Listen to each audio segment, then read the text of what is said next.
Bonsoir, merci pour cette introduction. Alors, effectivement, je vais vous parler de la Russie et sous l'angle plus spécifique de l'énergie, sachant que je sais bien que la Russie fait beaucoup parler d'elle. Récemment, les derniers titres de l'actualité concernaient notamment le fait que Poutine allait se représenter aux élections présidentielles de mars prochain.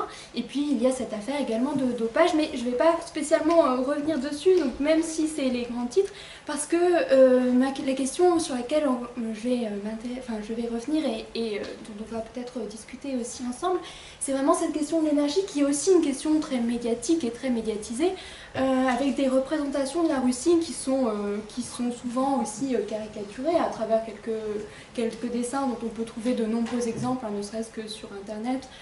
Ici, vous avez justement souvent le rapport très étroit entre, on va dire, le pouvoir et le pouvoir en particulier du gouvernement de Poutine, du gouvernement fédéral, et puis ce secteur énergétique qui est mis en avant, donc à travers justement une assimilation entre le Kremlin, on va dire, et puis les compagnies énergétiques. C'était une autre... Donc simplement, les aspects que je voudrais creuser, les pistes que je voudrais suivre, c'est d'abord cette articulation entre politique internationale et puis politique énergétique, c'est-à-dire voir comment la politique énergétique s'inscrit dans la politique internationale de la Russie. D'autre part, je voudrais aussi revenir sur plusieurs points qui sont importants, du moins quand on cherche un peu à creuser les choses, en termes d'énergie, parce qu'on parle des enjeux énergétiques, certes, mais en fait, c'est pas vraiment pareil selon qu'on parle, par exemple, de secteur pétrolier ou de secteur gazier, et je voudrais revenir avec vous donc, sur ces différences qui existent entre les deux, notamment, étant donné que j'espère que vous m'avez un petit peu entendu avant et que je n'ai pas parlé totalement dans le vide quand même. Donc, ceci étant, j'aimerais aussi revenir sur l'articulation entre les enjeux domestiques et les enjeux internationaux, parce que de la même façon, évidemment, vu de France ou vu d'un pays de l'Union européenne, souvent le prisme va être celui des relations entre la Russie et puis la France, et puis de façon plus large, souvent l'Europe.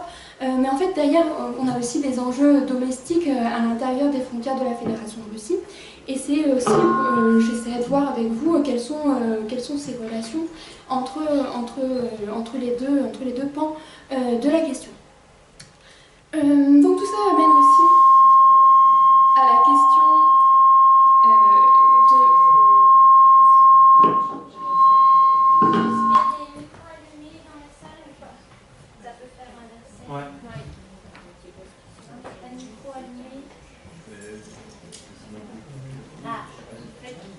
Faites attention au micro des fois.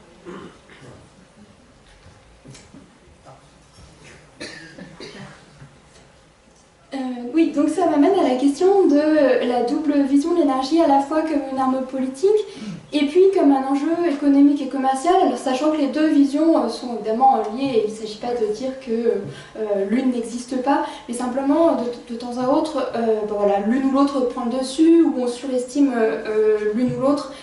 Donc c'est aussi cette question-là que je voudrais creuser dans mon exposé. Donc je vais suivre un plan qui sera en 3 parties, pas parce que j'ai décidé d'être particulièrement scolaire, mais parce qu'il a été construit comme ça. Du coup, dans un premier temps, je voudrais revenir sur vraiment les enjeux énergétiques en Russie et présenter un peu ce qui va servir de base pour comprendre la suite sur un certain nombre d'aspects sur le secteur énergétique russe. Avant de m'intéresser davantage à deux focales du point de vue des relations de la Russie avec des pays partenaires. Donc dans un premier temps, les relations entre la Russie et l'Union européenne, et puis pour terminer sur la question de ce qu'on appelle, ou ce qu'on appelle toujours le tournant asiatique de la Russie, et voir ce qui est derrière cette expression-là, et quelle est la réalité ou les réalités qu'elle recouvre. Donc tout d'abord, pour commencer par les enjeux énergétiques en Russie, je voudrais rappeler quelque chose dont je pense que vous avez tous une idée, ou au moins une vague idée sur ce sujet. C'est la place tout simplement du secteur énergétique dans l'économie russe. Donc en vous donnant quelques chiffres sur lesquels je vais passer rapidement, alors certes vous avez des estimations diverses qui peuvent exister, au sens où il y a différentes façons de comptabiliser, il y a des débats sur est-ce que c'est 25%, est-ce que c'est plus, est-ce que c'est moins. Bon, en tout cas les chiffres donnés un peu officiellement par la Fédération de Russie, c'est que le secteur énergétique, alors ici je parle du secteur énergétique tout confondu, hein, qui comprend aussi du coup par exemple le charbon, même si je vais revenir plus sur les hydrocarbures dans le reste de mon propos, ça correspondrait à 25% du PIB. Et en fait, même si ça correspondrait que, entre guillemets, à un quart du PIB, ça correspond en revanche à peu près la moitié des recettes du budget de l'État fédéral. Là, un point très important. Et puis, pour ce qui est des exportations, ça occupe une part encore plus importante, hein, en termes d'exportation russe. L'extraction des matières premières est estimée à peu près 70% donc, du total des exportations. Donc tous ces chiffres, ça va vers l'idée des débats auxquels on s'oriente souvent quand on parle des pays producteurs de matières premières, sur ce qu'on appelle par exemple la malédiction des ressources, sur la dépendance accrue aux matières premières et aux conséquences négatives que ça peut avoir à la fois en matière économique et aussi bien en matière sociale et politique. Donc on peut se situer en fait dans ce débat-là concernant la Russie. Dans quelle mesure cette dépendance peut avoir des effets négatifs pour l'économie et les autres domaines du pays.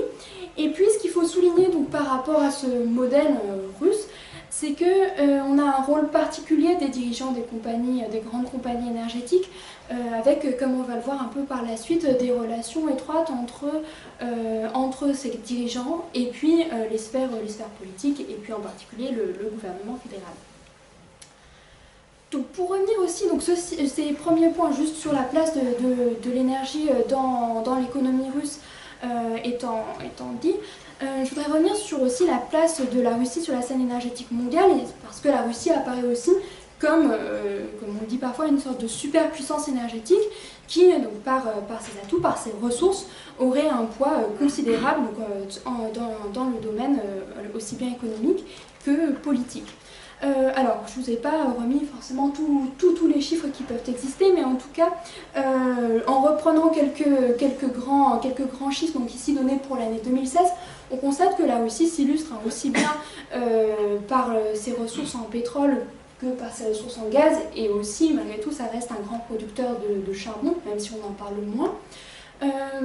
Et alors c'est aussi bien sur le plan de ses réserves, mais aussi surtout de sa production, et c'est souvent cet aspect-là, hein, qu'on accentue, le fait que la Russie se situait donc en 2016, comme vous le voyez sur le tableau, parmi les premiers pays donc, producteurs de pétrole et de gaz naturel au monde, sachant que pour les pays exportateurs, elle garde cette place-là, voire elle monte d'un rang, hein, c'est-à-dire qu'elle exporte beaucoup par rapport à ce qu'elle produit.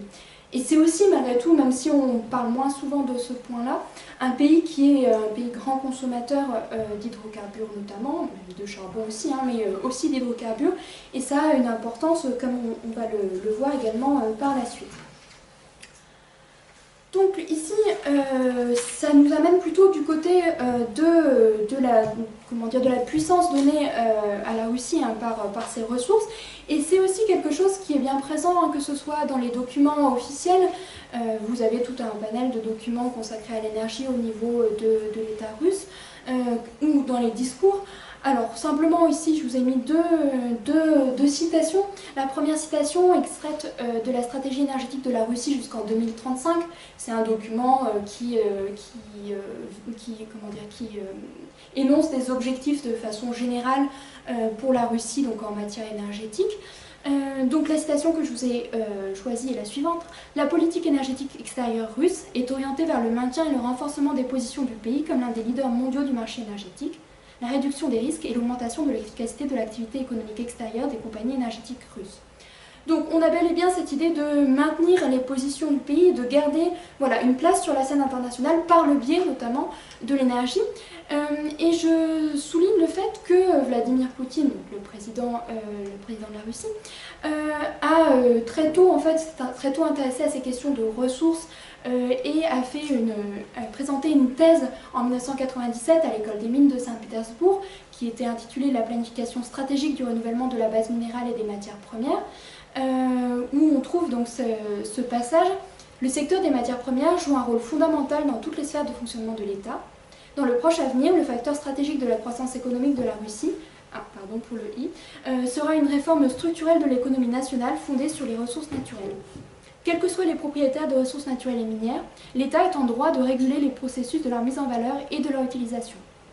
Donc, ce qui apparaît à travers cette citation, bon, c'est déjà le rôle primordial de l'énergie par rapport à la Russie, par rapport à l'économie de la Russie, et c'est aussi la question du rôle de l'État et du rôle de l'État en tant que contrôleur, finalement, en tant que régulateur de ce secteur de l'énergie, sur lesquels je vais revenir aussi dans quelques instants. Et puis, donc, dans mon petit exposé de présentation, pour un peu comprendre, déblayer les différents éléments donc, de ce secteur énergétique, je voudrais revenir aussi donc, sur, comme je vous le disais, les différences qui existent entre le pétrole et le gaz naturel. Tout d'abord, de façon générale, pas forcément uniquement pour la Russie. Ici, c'est des problématiques qui sont valables de façon large. Et je vous les souligne tout simplement parce que, là encore, ça a des conséquences sur les politiques, sur les actions, sur les projets qui sont envisagés, parce que c'est pas forcément les mêmes intérêts, c'est pas forcément les mêmes faisabilités, etc. Donc je reviens sur quelques différences importantes à avoir en tête quand on parle de pétrole, quand on parle de gaz naturel. La première chose, c'est par rapport au caractère stratégique. Donc comme vous le savez, quand on parle de pétrole, on a quand même, de façon très large, un produit qui est stratégique, et qui malgré tout possède un marché presque captif, c'est-à-dire que pour les transports, on peut aujourd'hui en tout cas pas vraiment faire abstraction du pétrole. Sans pétrole, quid des avions, quid d'une grande partie du transport automobile, etc. Puis de façon encore plus large, en fait, le pétrole, comme vous le savez, se trouve un petit peu partout, dans les plastiques, dans les emballages, dans l'industrie pharmaceutique, etc. Donc un produit qui a vraiment un rôle un peu au quotidien dans les sociétés actuelles.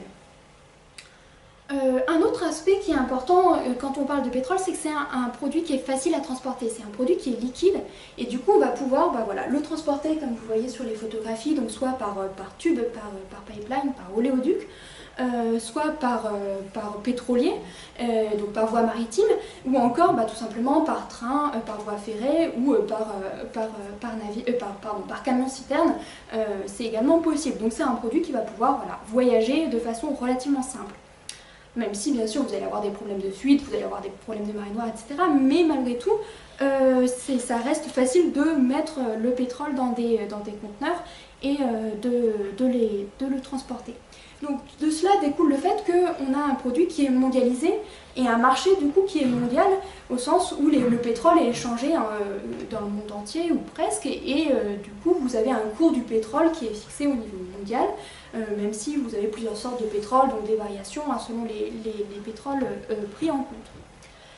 Dans le cas du gaz naturel, alors cette fois-ci on n'a pas de marché captif, même si le gaz va être largement utilisé dans plusieurs secteurs, il va toujours être en concurrence avec d'autres énergies. Donc c'est-à-dire que s'il est moins intéressant d'un point de vue économique, par exemple, que le charbon, potentiellement il peut y avoir des mécanismes de remplacement entre les deux sources d'énergie. D'un point de vue du transport, le gaz, de par son état gazeux, il est difficile à transporter. Il faut par exemple, on peut le transporter comme vous voyez sur les photographies par gazoduc, comme pour le pétrole, il faut des stations de compression, etc. Vous pouvez le transporter aussi en le liquéfiant, mais pour le liquéfier, donc pour le transporter par méthanier, il faut donc que le gaz subisse tout un processus qui demande donc, non seulement un processus technique et donc des technologies qui sont complexes. Il faut atteindre la température de moins 161 degrés pour que le gaz passe de l'état gazeux à l'état liquide et qu'on puisse le transporter sous cette forme. Et du coup, il faut qu'on ait aussi bien des infrastructures compliquées. Qui dit infrastructure complexe dit non seulement des technologies nécessaires, mais dit aussi des investissements nécessaires.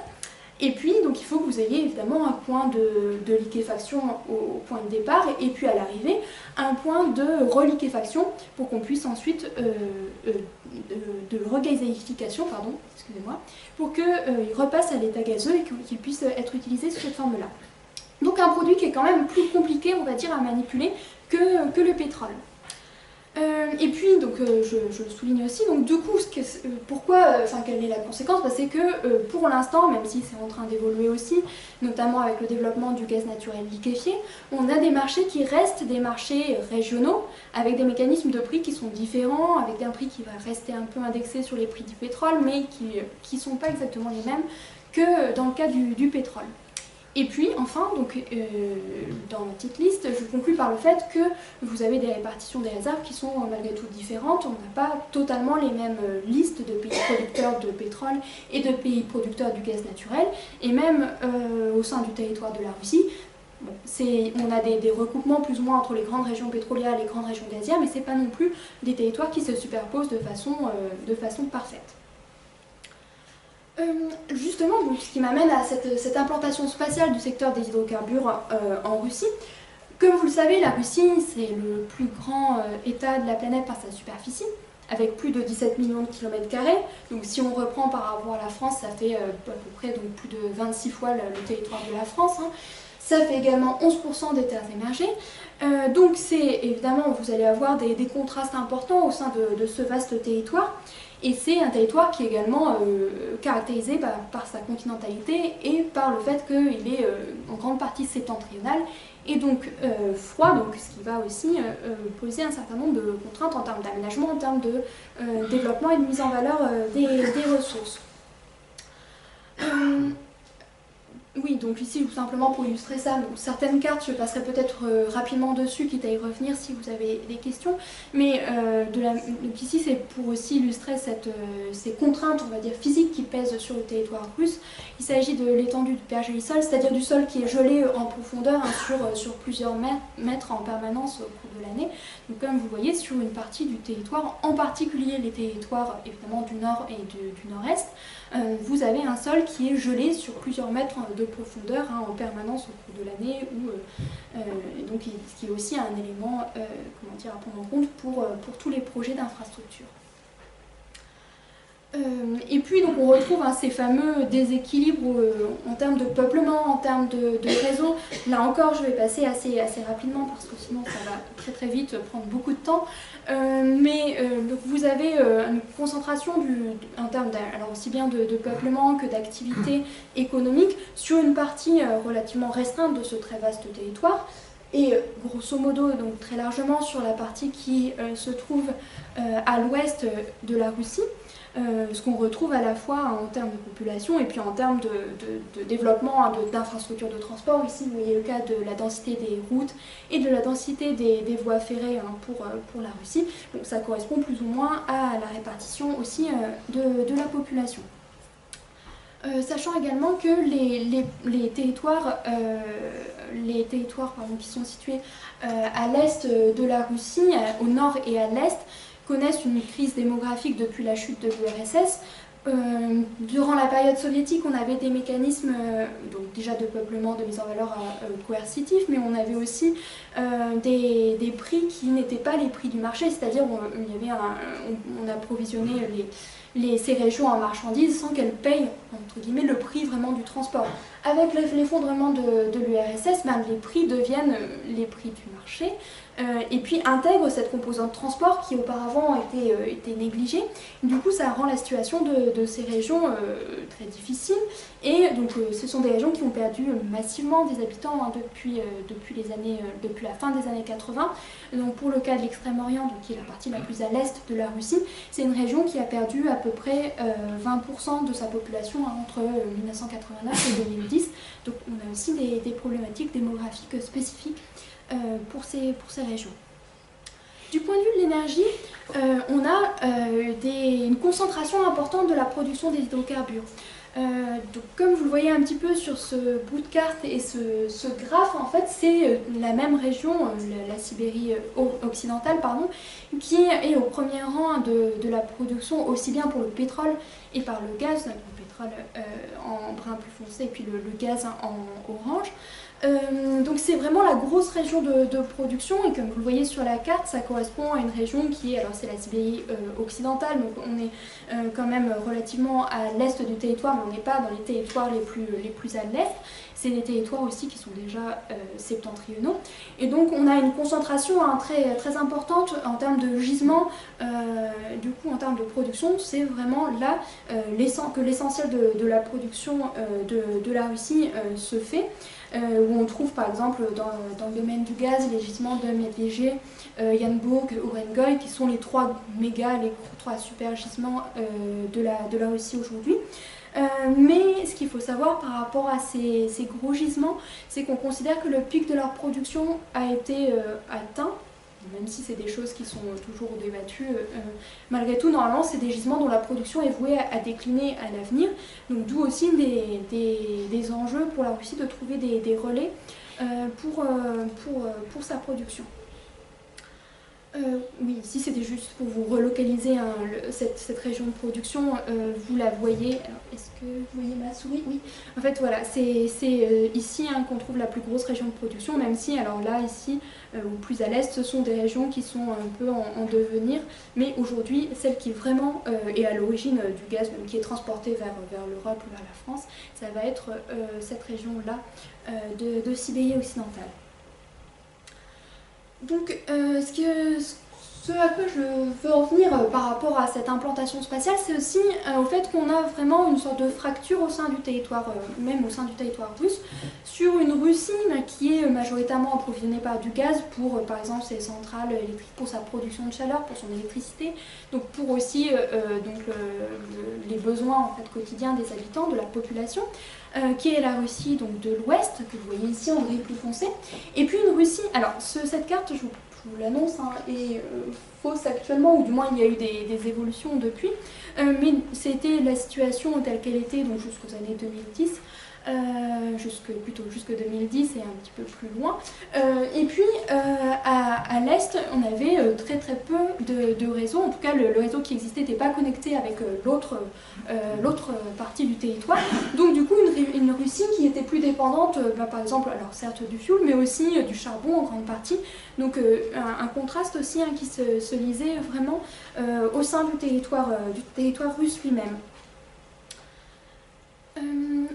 Alors j'en viens, je vois que l'heure tourne, donc j'essaye d'en venir à l'essentiel, mais au fait qu'il faut aussi bien avoir en tête qu'on a des acteurs spécifiques qui sont impliqués, et en particulier ce qu'on appelle des champions nationaux.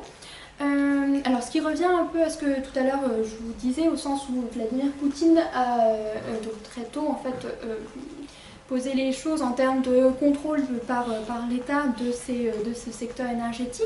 Et du coup, l'une des dimensions de ce contrôle, ça va être par le biais de grandes compagnies publiques énergétiques qui vont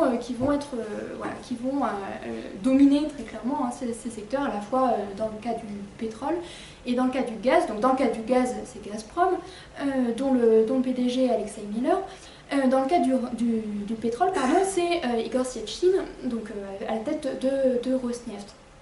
Donc deux grosses entreprises, publiques qui dominent très largement chacune leur secteur, même s'il y a encore des évolutions dans ce domaine. Et puis ce qu'on peut mentionner, c'est que ce sont deux personnalités qui sont proches des cercles du pouvoir, et en particulier de Vladimir Poutine. Igor Sechin a notamment été plusieurs fois, alors il a été vice-président de la Fédération de Russie.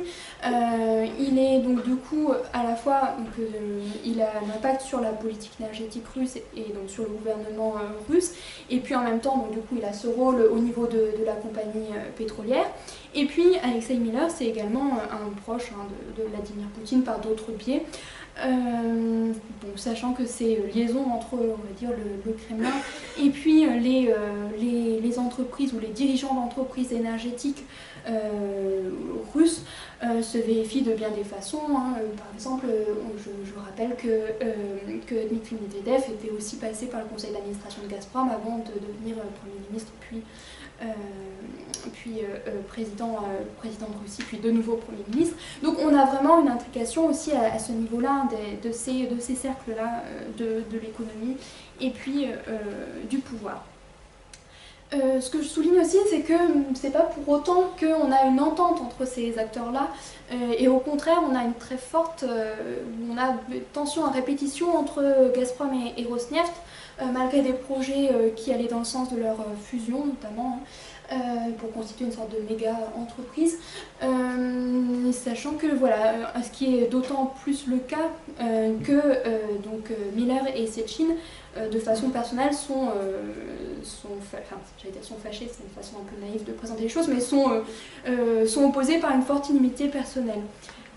Donc c'est pas parce que c'est des acteurs qui sont tous les deux proches de Vladimir Poutine et qui sont proches du pouvoir que ce sont deux personnes qui sont à la tête de compagnies publiques qu'on a nécessairement des intérêts qui vont aller dans le même sens ou qu'on va parler d'une même voie du point de vue des stratégies énergétiques.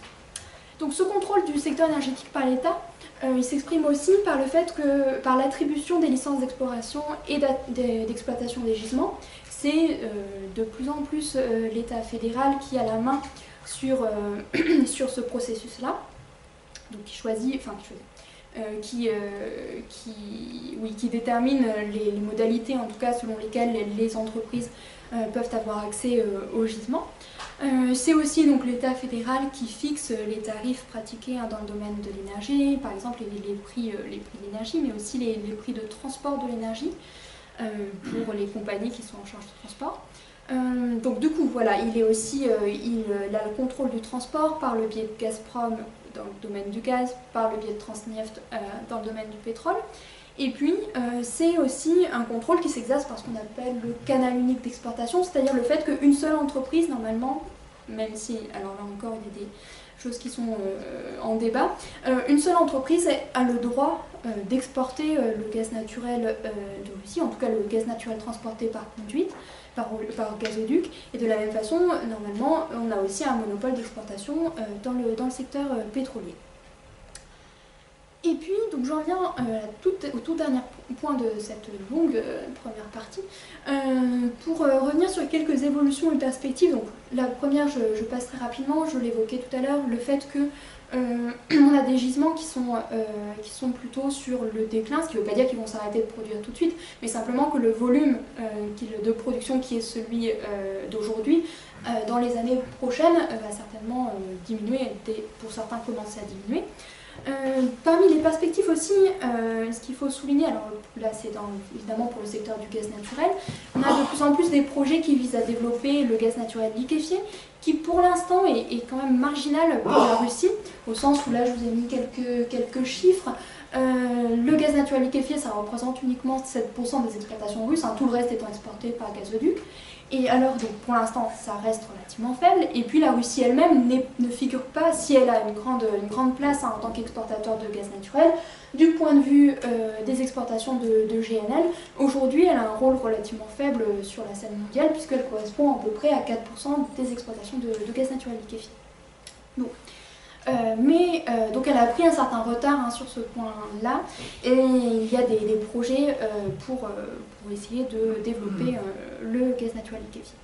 Et puis du coup, on a aussi un glissement spatial de la production, c'est-à-dire que de plus en plus on se dirige vers des régions qui étaient jusqu'ici considérées comme trop compliquées à développer, trop compliquées du point de vue économique, d'un point de vue aussi tout simplement technique, mais justement avec les perspectives d'épuisement des gisements principaux, de plus en plus, voilà, je vous avais juste mis cette carte, pas pour y revenir de façon approfondie, mais parce que vous avez les noms Bakou 2, Bakou 3, de toute façon, donc historiquement en fait on a eu un processus où d'abord on a de façon logique mis en valeur ce qui était le plus proche des grands centres de population et des centres économiques, donc ce qui était, alors Bakou 1 c'est en Azerbaïdjan, donc aujourd'hui en dehors des frontières de la Russie, donc Bakou 1 au début, et puis Bakou 2 Donc ça c'est pour le pétrole, le gisement de pétrole. Bakou 2 qui était plus proche que Bakou 3 qui est actuellement la grosse région de production. Et on se décale encore vers l'est ou vers le nord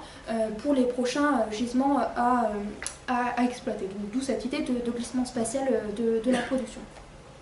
Et enfin, juste je termine là-dessus, la Russie doit évidemment composer avec d'autres évolutions dont elle n'est pas nécessairement, et souvent dont elle n'est pas maîtresse, celle du pétrole, au sens où évidemment le prix du pétrole a une importance sur la rentabilité des projets, sur aussi évidemment ses retombées économiques, sur le développement d'autres sources d'énergie, que ce soit les ressources renouvelables ou que ce soit les gaz de schiste. Sachant que la mise en production des ressources des États-Unis a pas mal bouleversé aussi la donne. Et puis, donc, ce qui peut aussi un peu changer les choses, c'est le développement des projets de GNL, mais cette fois-ci pas évidemment au sein des frontières de la Russie, mais par d'autres pays, notamment par exemple les pays européens ou d'autres. Et puis enfin, donc, il y a la question des sanctions appliquées par les pays occidentaux à l'égard de la Russie dans le cadre de la crise ukrainienne, qui ont aussi un impact sur un certain nombre de projets énergétiques de la Russie. Et enfin, pour terminer, l'évolution des marchés de consommation, étant donné que pour l'instant la Russie est très liée à l'Europe, comme on va le voir dans 30 secondes, mais ce marché européen, pour elle, est un marché qui est plutôt en stagnation, voire en déclin selon les cas. Et alors que l'Asie, par exemple, apparaît comme un marché en développement, mais là encore, ce sont des évolutions qui peuvent varier et du coup avoir un impact sur la suite. Donc j'en viens maintenant à cette deuxième partie, après avoir longuement présenté le secteur énergétique, donc sur les relations entre Russie et Union européenne. Et sur cette question, souvent on parle d'interdépendance entre les deux parties, et puis évidemment on parle beaucoup de tensions aussi, hein, comme vous le savez. Du coup, le premier point, c'est qu'on a une complémentarité au premier abord, d'un point de vue strictement, on va dire, économique, entre un pôle de production, d'une part la Russie, et puis un pôle de consommation, l'Union européenne. Donc avec le fait que la Russie est non seulement un grand producteur, mais aussi ses réseaux d'exportation sont très majoritairement tournés vers l'ouest. Donc ici je vous ai juste remis la carte, pourquoi? Pas pour vous mettre l'accent sur spécialement le fait que le territoire intérieur était contrasté, mais tout simplement pour mettre l'accent sur le fait que ces réseaux ils se dirigent massivement vers l'ouest, donc vers l'Europe. C'est le réseau qui lui permet d'exporter vers ces pays européens. De l'autre côté, l'Union européenne, c'est un très grand centre de consommation d'énergie avec peu de ressources propres sur son territoire. C'est l'un des plus grands pôles de consommation du monde, avec à peu près 20% de la consommation d'énergie mondiale.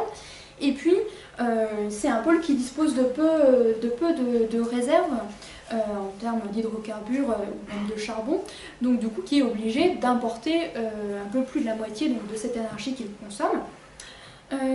Alors, ce qui fait que pour la Russie notamment, on a un pays qui fournit à l'Union européenne à peu près le tiers de ses importations de pétrole, de produits raffinés, de gaz et de charbon, même si là encore c'est des choses qui peuvent aussi évoluer selon les années. Donc je suis passée un petit peu vite sur ce premier point parce que c'est des choses sur lesquelles je pense que vous avez déjà des ordres de grandeur un petit peu en tête, sinon on pourrait revenir par la suite. Et donc le deuxième point par rapport à cet acteur qui est l'Union européenne, c'est que, comme vous le savez sans doute aussi, on a aussi un acteur qui est pas forcément toujours unique, qui ne parle pas forcément d'une même voix et qui n'a pas toujours les mêmes intérêts, notamment en termes énergétiques.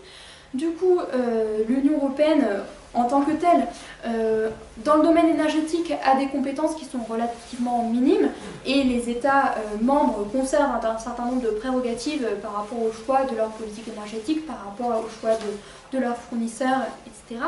Ce qui pose des questions, ou en tout cas ce qui évidemment soulève des problèmes, étant donné que ces pays membres ont des bouquets énergétiques différents, c'est-à-dire qu'ils ne consomment pas forcément tous la même part de pétrole ou de gaz naturel, ou de charbon, etc., ou d'énergie renouvelable.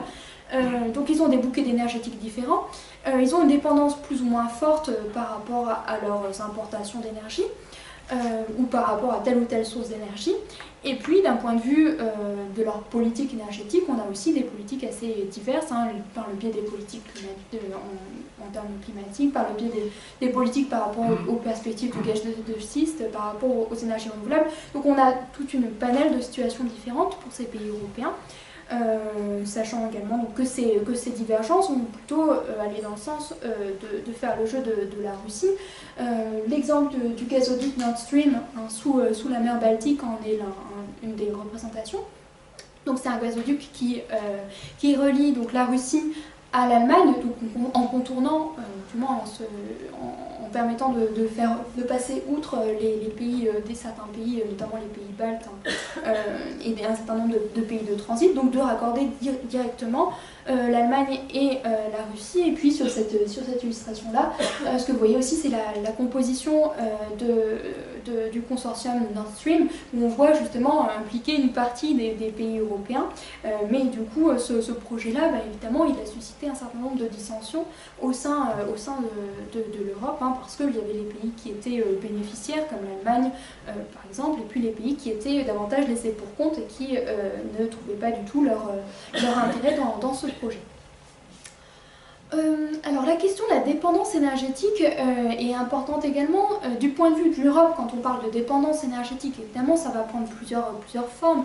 Ce qui est compliqué en fait finalement, ça va être de l'évaluer de façon générale, étant donné que cette dépendance elle va varier d'une part selon les années. C'est ce qu'on voit sur cette représentation là, on a des flèches par exemple qui montent ou qui descendent selon que cette dépendance s'accroît ou non. Et puis en fait, par exemple, certains pays importent beaucoup de gaz en termes de volume, mais la proportion de gaz par rapport à leur bouquet énergétique général va être plus ou moins importante, mais ce gaz va être originaire d'une diversité de fournisseurs ou non. Donc du coup, on a une certaine diversité quand même de situations à travers l'idée de dépendance à l'égard d'une source d'énergie, qui n'est pas forcément toujours facile de synthétiser. Souvent, on va parler, quand on parle de dépendance énergétique du point de vue de l'Europe, de questions de résilience face aux interruptions. Est-ce qu'on est capable d'approvisionner en énergie les consommateurs nationaux en cas d'interruption de telle ou telle source d'énergie. Et puis la question de la concentration du nombre de fournisseurs, de la concentration des fournisseurs par pays. Est-ce qu'on est dépendant d'un seul fournisseur ou à contrario, est-ce qu'on dépend d'un grand nombre de fournisseurs? Donc tout cela, évidemment, ça fait apparaître des situations très contrastées avec des pays qui par moment peuvent apparaître comme ayant des mauvais résultats, mais qui importent leur gaz naturel, par exemple, de pays internes à l'UE, donc ce qui ne pose pas forcément les mêmes problématiques. Pour ce qui est de la Russie, la dépendance de la Russie à l'égard de l'Europe, elle s'illustre par ces deux graphes. Hein. Ici, vous avez à la fois le pétrole et le gaz, donc la ventilation en fait des exportations de la Russie en termes de pétrole et de gaz.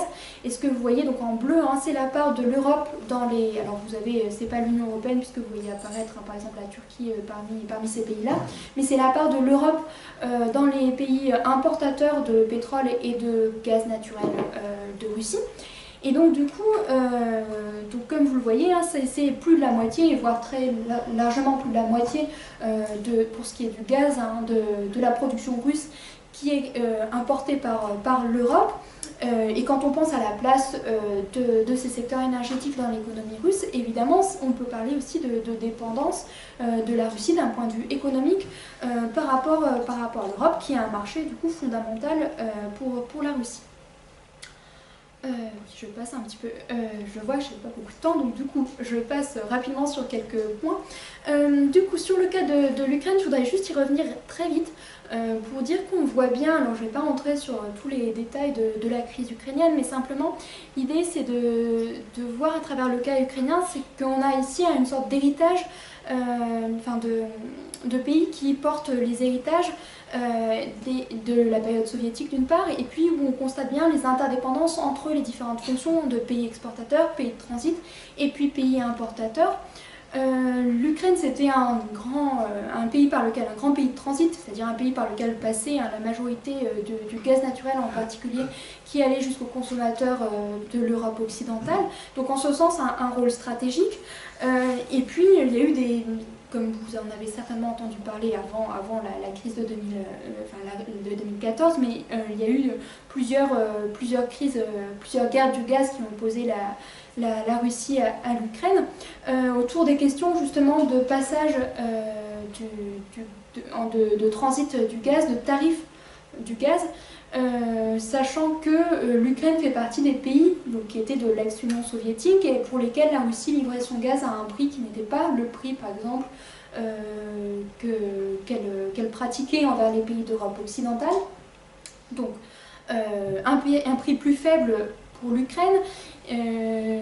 L'Ukraine bénéficiait du tarif de transit, des prix du transit par son territoire. Et du coup, un contentieux parce que l'Ukraine, alors d'une part, la Russie réclamait des arriérés de paiement du gaz reçu par l'Ukraine, et puis l'Ukraine réclamait une baisse aussi donc des tarifs pratiqués à son égard. Donc du coup, des positions relativement inconciliables entre les deux parties du point de vue vraiment de ces questions énergétiques. Qui ont conduit par la suite à une multiplication de projets visant à marginaliser l'Ukraine en tant que pays de transit, c'est-à-dire des projets qui visent à contourner ce pays, aussi bien que, donc, par exemple, Nord Stream, c'en est un exemple, on passe par la mer Baltique, mais du coup on a accès directement au marché d'Europe occidentale et on ne passe plus par les pays de transit pour justement enlever ce problème que j'évoquais à l'instant. Donc oui, donc là c'était simplement une petite carte aussi pour bien vous montrer toutes les entrées par le territoire ukrainien des hydrocarbures qui peuvent montrer facilement la dimension stratégique de cette question du transit. Et là, donc j'en viens au fait qu'on a la confrontation en fait au niveau de l'Union européenne et de la Russie de deux modèles qui sont différents et qui sont incompatibles en fait. Donc d'une part évidemment on a la vision inversée de sécurité de la demande du point de vue de l'Union européenne, de sécurité de l'approvisionnement, c'est l'inverse de la demande du point de vue de la Russie et de l'approvisionnement pour l'Union européenne. On a aussi donc des dialogues qui sont mis en œuvre, en route depuis les années 2000 avec le plan Prodi notamment, mais un dialogue qui a été interrompu récemment. Et puis également donc des réactions avec une stratégie notamment pour la sécurité énergétique de l'Union européenne qui a été prise en mai 2014, où on cherche justement à réduire la dépendance de l'Union européenne à l'égard de la Russie. Et puis des tensions qui prennent la forme aussi de procédures juridiques, en fait, c'est-à-dire des plaintes qui sont exercées contre Gazprom de la part de certains pays de l'Union européenne, et puis de la même façon des plaintes déposées par Gazprom contre la Commission européenne, donc des contentieux qui prennent différentes formes. Et puis je voudrais juste souligner, de façon un peu schématique, qu'on a deux modèles très différents aussi, au sens où l'Union européenne prône dans son modèle, dans son idée de l'énergie, donc ce qu'on appelle une déintégration, c'est-à-dire le fait que les grandes compagnies, on ne va pas admettre les monopoles, c'est-à-dire on va chercher à faire en sorte que ce ne soient pas les mêmes compagnies qui soient présentes sur le segment, par exemple, de la distribution et sur le segment du transport, de la production, etc. Alors que la Russie fonctionne par en tout cas dans le domaine du gaz naturel, par une entreprise Gazprom, qui est une entreprise verticalement intégrée, qui cherche à s'implanter en aval sur le marché européen. Donc du coup, de ce point de vue-là, on n'a pas du tout le même modèle qui est proposé, qui est défendu de part et d'autre. On n'a pas du tout la même réaction par rapport, par exemple, aux contrats aussi, les contrats à long terme qui sont défendus par la Russie et qui sont remis en cause par l'Union européenne. Donc tout ça, c'est des éléments qui sont aussi qui cristallisent les débats. Avec, dans le cadre des documents législatifs de l'Union européenne, une clause qu'on a appelée une clause anti-Gazprom, parce que c'était une clause spécifique justement pour essayer d'empêcher les entreprises de s'implanter justement sur le marché européen, et du coup qui visait en particulier Gazprom en tant que première entreprise susceptible d'être concernée. Donc, simplement au cœur des discordes, pour revenir pour faire le point de façon assez synthétique, donc parmi les grosses questions qui posent problème, on trouve les contrats à long terme, comme je vous disais, ce qui est jusqu'ici pratiqué, c'est-à-dire qu'on s'engage à acheter du gaz à la Russie par exemple pendant, on va dire, 20 ans, 30 ans, et du coup pendant cette période, on a une clause de destination, c'est-à-dire que si c'est par exemple moi la France, je vais automatiquement acheter tel volume de gaz, et si je n'en ai pas besoin, je vais quand même le prendre et le payer. Donc, je vais quand même le payer en tout cas. Donc c'est ça l'idée de ces contrats-là. C'est de plus en plus remis en cause. Donc l'intégration verticale, je n'y reviens pas, c'est ce dont je vous parlais à l'instant. Et puis on a aussi l'accès aux ressources aux hydrocarbures, qui est l'un des points de contentieux, sachant que justement la Russie, comme je vous l'expliquais, défend, ou en tout cas contrôle très étroitement ses ressources en hydrocarbures, alors que les pays européens souhaiteraient participer de façon plus active à la question de la production, avoir accès à des licences d'exploitation sur le territoire russe. Donc on a aussi ça qui peut poser problème dans ces relations entre Russie et Europe du point de vue de l'énergie. Oui, donc simplement, donc de part et d'autre, on a une volonté évidemment de mettre fin à cette dépendance, et on recherche des solutions qui prennent la force, par exemple pour l'Union européenne, de chercher d'autres fournisseurs, de se tourner vers des projets de GNL. Donc je vous ai juste remis cette carte parce que vous avez en rouge des terminaux GNL à la fois qui existent, et puis les petits carrés, je ne sais pas si vous les voyez, blancs avec un contour rouge, ce sont des projets de terminaux GNL. Donc on a aussi, ce qui permet évidemment aussi d'avoir d'autres fournisseurs de gaz naturel par exemple. Et puis donc évidemment une autre solution, ça serait de réduire la consommation de gaz russe. Pour l'instant, ce sont des solutions qui ne sont pas non plus pleinement atteintes et satisfaisantes. Pour la Russie, ça va prendre la forme de la diversification des routes d'exportation, comme dans le cas par exemple de Nord Stream. Ici, je vous ai mis cette carte parce que vous avez aussi la création de nouveaux terminaux pétroliers parce que la Russie a perdu, l'Union soviétique ayant disparu, la Russie disposait dans le cadre de l'Union soviétique de ports baltes, de terminaux pétroliers qui étaient ses principaux pétroliers, mais du fait de la disparition de l'Union soviétique, elle a perdu ces infrastructures-là, et du coup l'idée ça a été de reconstruire des terminaux sur le territoire russe, donc notamment celui de Primorsk, donc, que vous voyez ici sur cette carte. Et puis ça va être l'idée de se tourner vers d'autres marchés d'exportation, ce qui m'amène à la dernière partie qui va devoir être, je le vois, assez brève.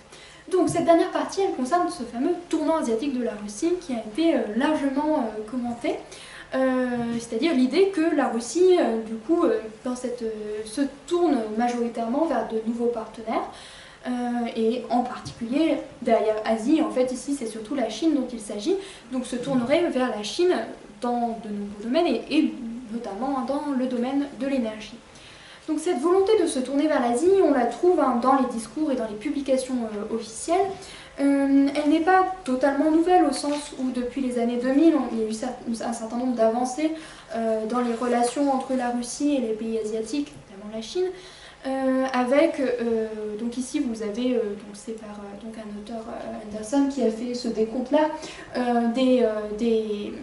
des rencontres entre la Russie et la Chine depuis 2005, et on le voit, on a quand même eu un développement au cours des années 2000, et en particulier à partir de 2013-2014 pour les années plus récentes, de ces rencontres au sommet, on va dire, entre chefs de gouvernement russes et chinois. Depuis 2014, on parle en particulier alors de tournant asiatique, de pivot asiatique, ça a été un petit peu officialisé en quelque sorte, avec des déclarations qui vont dans le sens voilà, de ce renouveau dans les relations sino-russes. Donc ici, par exemple, une déclaration du ministère russe des Affaires étrangères, Sergei Lavrov, qui est faite en mai 2016. Donc il a dit « Le niveau des relations entre nos deux pays, donc il s'agit de la Russie et de la Chine, qui connaît son point culminant dans l'histoire, représente un exemple de coopération au XXIe siècle. » Donc cette idée qu'on a vraiment des relations qui seraient au beau fixe, et qui va dans le sens aussi d'une focale qui est mise sur les régions russes orientales dont je vous parlais un petit peu plus tôt, au sens où il s'agit aussi de dire que ces régions russes, alors ici je ne vais pas vous lire ces extraits, mais tout simplement que ces régions ont un rôle nouveau, un rôle stratégique, et c'est par la mise en valeur de ces régions-là que la Russie va aussi s'intégrer à la région Asie-Pacifique, qui est une région en plein développement économique, qui est une région aussi vouée, selon les discours russes, à jouer un rôle géopolitique de premier plan à l'avenir. Oui, donc ça c'était juste pour vous localiser les choses. Et on a donc dans ce cadre-là des objectifs fixés dans le domaine de l'énergie avec par exemple un tournant qui serait prévu vers l'Asie-Pacifique et qui irait dans le sens de donner un rôle plus important à cette région du monde dans les exportations énergétiques de la Russie. Par exemple, on a l'objectif d'atteindre d'ici 2035 un tiers des exportations de gaz vers l'Asie, ce qui pour l'instant n'est évidemment pas le cas. Ça se concrétise malgré tout, c'est pas seulement des discours qui sont exercés sur cette question-là. On a des projets énergétiques qui sont réalisés vers les pays asiatiques, notamment donc, des pipelines. Donc l'oléoduc Sibérie orientale océan Pacifique pour le cas du pétrole, donc un oléoduc qui a été donc longuement débattu entre les pays asiatiques et la Russie, et qui, donc, pour finir, donc, permet à la Russie d'exporter son pétrole à la fois vers la Chine et vers le Japon. Il y a eu de longues phases de discussion pour savoir quelle était la destination de l'oléoduc. Pour finir, la Russie a un peu coupé la poire en deux en prévoyant les deux possibilités. Donc c'est un oléoduc qui existe aujourd'hui, donc qui permet aussi de mettre en valeur les réserves de Sibérie orientale pour exporter voilà, vers les pays asiatiques. On a donc dans le cas du gaz naturel aussi un grand gazoduc qui est en cours de construction, le gazoduc Force de Sibérie, qui a été lancé, on va dire, par un accord très médiatisé entre, donc à l'occasion d'une visite de Vladimir Poutine en Chine, donc un accord entre Gazprom et puis la compagnie chinoise CNPC, donc qui a pour but voilà, de construire ce gazoduc que vous voyez en rouge, qui suit à peu près, à quelques différences près, le même trajet que l'oléoduc que vous avez vu plus tôt, mais ce qui est donc une grande nouveauté, puisque jusqu'ici, ces grands gisements de gaz qui existent à l'est de la Russie n'étaient pas du tout exploités, et on n'avait pas de grands gazoducs qui étaient sur le territoire à l'est, donc ce qui constituerait une première par le biais de ce projet. On a aussi des projets de gaz naturel liquéfié, mais en fait ces projets-là qui existent, qui ont été proposés alors, par Gazprom et par Rosneft, donc vous avez deux projets concurrents complémentaires, sont des projets qui jusqu'ici ont été repoussés, retardés, qui ont un avenir un petit peu indéterminé, mais qui existent en tout cas sur le papier, donc simplement je les avais localisés ici. Alors, et pour terminer sur cette réalité donc, du tournant asiatique aujourd'hui, du coup je vous ai remis ces deux graphes, simplement du coup pour rappeler que voilà, aujourd'hui le tournant asiatique il n'a pas encore été pleinement réalisé, au sens où même si on a des avancées, tout simplement il y a une inertie très forte dans les infrastructures qui fait que ça ne va pas être en claquant des doigts et en serrant en réalisant des accords que immédiatement il va y avoir des réalisations concrètes qui vont s'en suivre. Donc du coup, pour l'instant la situation reste quand même celle-ci et la Russie peut toujours pas, on va dire, arbitrer entre, par exemple, l'Union européenne et les pays asiatiques et la Chine, en disant, ben voilà, on ne s'entend pas avec l'Union européenne, donc on va reporter les exportations vers la Chine. Pour l'instant, c'est quelque chose qui n'est pas possible pour la Russie, donc on a toujours une situation d'interdépendance entre les deux. Même si, voilà, il ne faut pas non plus négliger ce tournant asiatique, on a vraiment aussi des projets qui se développent, malgré des réticences qui peuvent aussi exister de la part des différents partis. Oui, ça c'était simplement pour l'illustrer. Et puis, puisqu'il me reste juste une minute pour conclure, je vais juste m'arrêter là. Mais oui, du coup, en guise de conclusion, vous avez aussi donc, un autre point quand on parle de la Russie et de l'énergie, c'est aussi donc, la question de l'Arctique, qui est là encore un point assez médiatisé.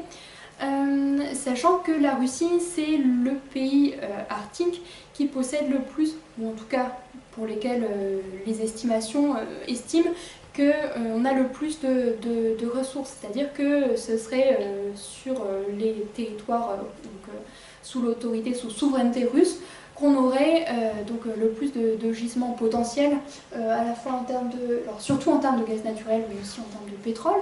Donc ce qui suscite un certain nombre de projets aussi en termes de développement de ces hydrocarbures arctiques, des projets de route du Nord aussi, donc qui permettraient justement d'exporter un certain nombre d'hydrocarbures par voie maritime en empruntant l'océan Arctique.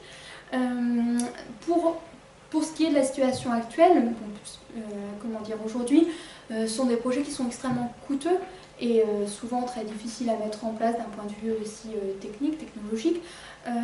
Du coup, il y a pour l'instant un seul gisement offshore en Arctique qui a vraiment été, dont l'exploitation a commencé.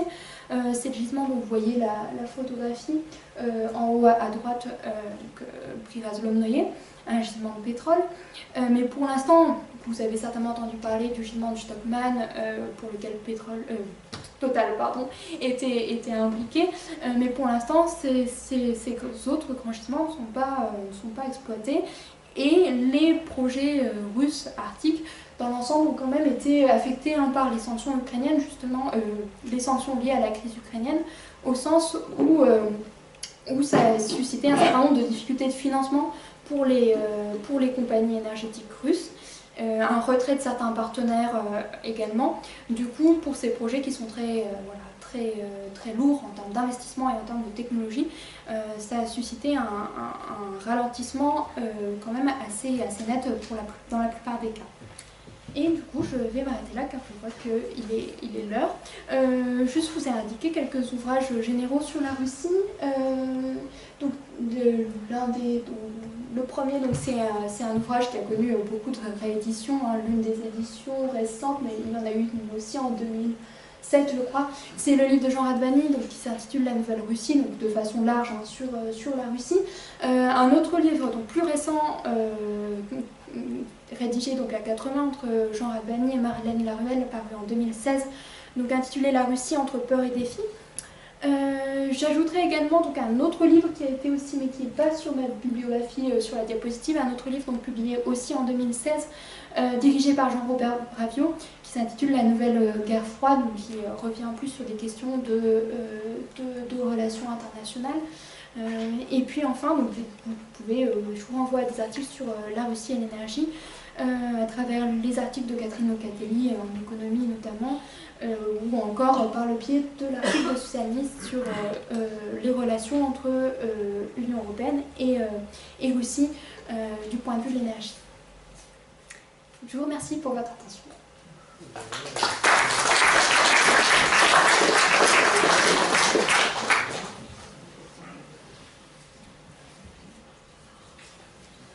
Du coup, je ne sais pas si c'est à moi de lancer éventuellement le débat, de demander s'il y a des questions.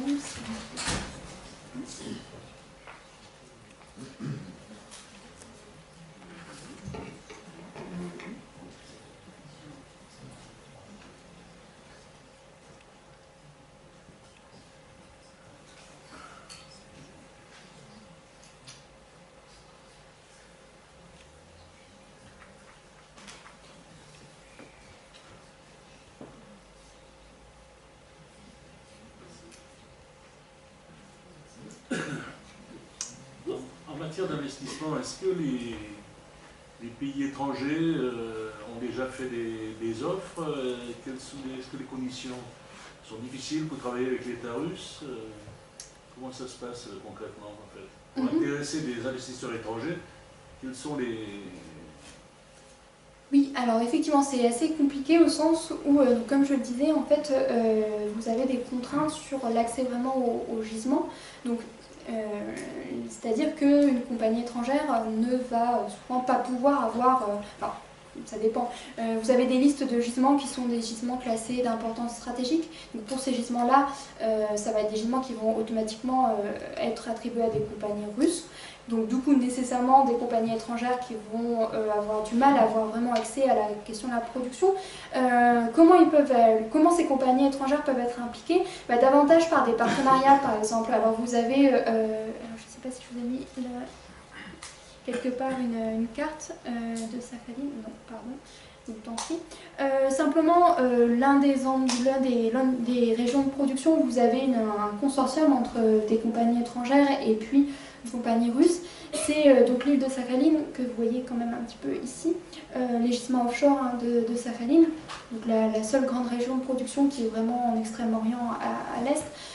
Et là, on a un consortium qui s'est développé, donc, où on trouve Gazprom, et où on trouve aussi alors, Mitsui, Mitsubishi, et j'ai oublié les autres, mais en tout cas, vous avez plusieurs compagnies japonaises. À l'origine, en fait, vous aviez Shell et les compagnies japonaises sans la Russie, c'est-à-dire que c'était au moment où le consortium s'est formé, il n'y avait pas Gazprom. Simplement, avec la reprise en main un peu générale du secteur énergétique par l'État, il y a eu des problèmes qui ont été, comment dire, qui ont pris la forme de problèmes environnementaux, c'est-à-dire qu'on a reproché aux compagnies de ne pas respecter un certain nombre de critères environnementaux, et ça a été l'occasion pour Gazprom de racheter un certain nombre d'actions de ces compagnies-là, et donc de revenir en tant qu'actionnaire majoritaire au sein de ce consortium, donc du coup de contrôler les choses. Donc, on a eu ce mouvement en fait de retour malgré tout de l'État russe. Après, vous avez voilà, des présences étrangères donc, à Sakhalin autour du consortium de Gazprom. Vous avez un autre consortium à Sakhalin entre ExxonMobil et puis Rosneft. Donc là encore une compagnie étrangère qui est présente, mais sur les mêmes modalités, elle n'est pas présente seule. Vous avez aussi une compagnie russe. Vous avez peut-être vu passer dans l'actualité des projets autour du projet Yamal LNG qui se situe ici, donc si vous voyez la souris, voilà, c'est-à-dire au nord de la péninsule de Yamal, qui rassemble alors une compagnie russe qui est Novatek, qui n'est pas les deux grandes compagnies dont je vous ai parlé ici, mais donc compagnie gazière, et puis Total, et deux compagnies chinoises. Mais de la même façon, voilà, toujours la même chose, la Russie est présente dans ces programmes, dans ces projets-là, et du coup, voilà, les compagnies étrangères sont aussi présentes, mais elles ne sont pas présentes seules. Parce que pour des structures comme vous nous avez montré, là, ça doit être énorme en termes d'investissement. Est-ce que l'État russe a les moyens de le faire tout seul? Oui, c'est la question qui se pose. Pour revenir voilà, sur les derniers projets, je vous parlais du fait, donc notamment alors en Arctique, mais c'est déjà assez compliqué dans les territoires orientaux. Pour les projets arctiques, oui, je vous disais qu'il y avait un ralentissement assez net de ces projets-là du fait des sanctions occidentales, parce que justement, par exemple, les projets ne peuvent plus se financer en dollars, les entreprises américaines ne peuvent plus forcément participer, donc du coup se sont retirées. L'Union européenne, qui a aussi appliqué des sanctions, mais dans le domaine énergétique, qui permet quand même un petit peu plus aux compagnies d'être présentes, donc un peu présentes. Donc il y a Total qui est présente, comme je vous le disais, à travers le projet Yamal LNG. Et oui, du coup, du fait qu'on a ce retrait, du coup qu'on a des problèmes de difficulté de financement, ça contribue aussi à aller vers ce tournant asiatique, au sens où la Chine se présente aussi comme un potentiels investisseurs. Par exemple, le projet de Novatek qu'on trouve Total, on a aussi deux compagnies chinoises voilà, qui servent aussi à financer ces projets parce qu'effectivement, c'est des projets qui sont extrêmement difficiles à mettre en œuvre. Pour ce qui était du grand projet de gazoduc, donc Force de Sibérie, donc qui traverse des milliers de kilomètres, dans des conditions qui sont quand même aussi des conditions difficiles. Là encore, normalement, alors pour le coup, c'est un accord russo-chinois, donc du coup, c'est la Chine qui finance en partie, voire en grande partie. Mais oui, on a des problèmes de comment mettre en valeur légitimement, comment non seulement mettre en valeur, mais aussi comment réaliser les infrastructures de transport, les gazoducs, les infrastructures de liquéfaction également.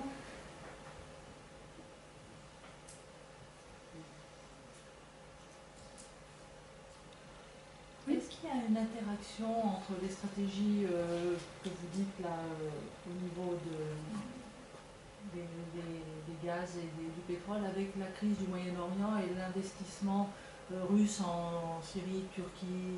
Est-ce qu'il y a un lien entre un manque de production ou l'inverse, enfin, au niveau de débouchés?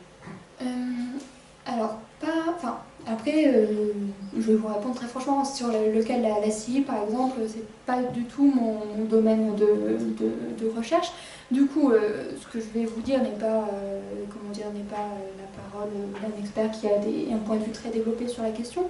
Mais le cas de la Syrie, ça répond plus à des logiques d'influence traditionnelle de la Russie, d'alliés de la Russie au Proche et au Moyen-Orient.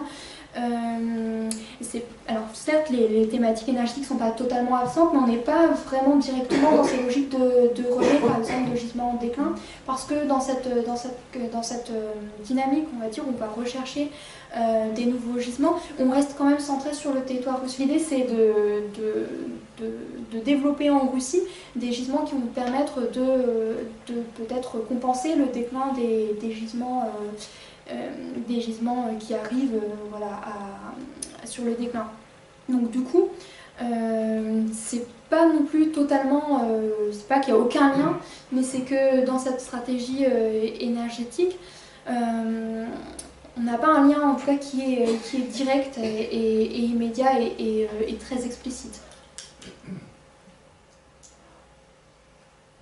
Oui. Au niveau des relations commerciales, est-ce que c'est des relations très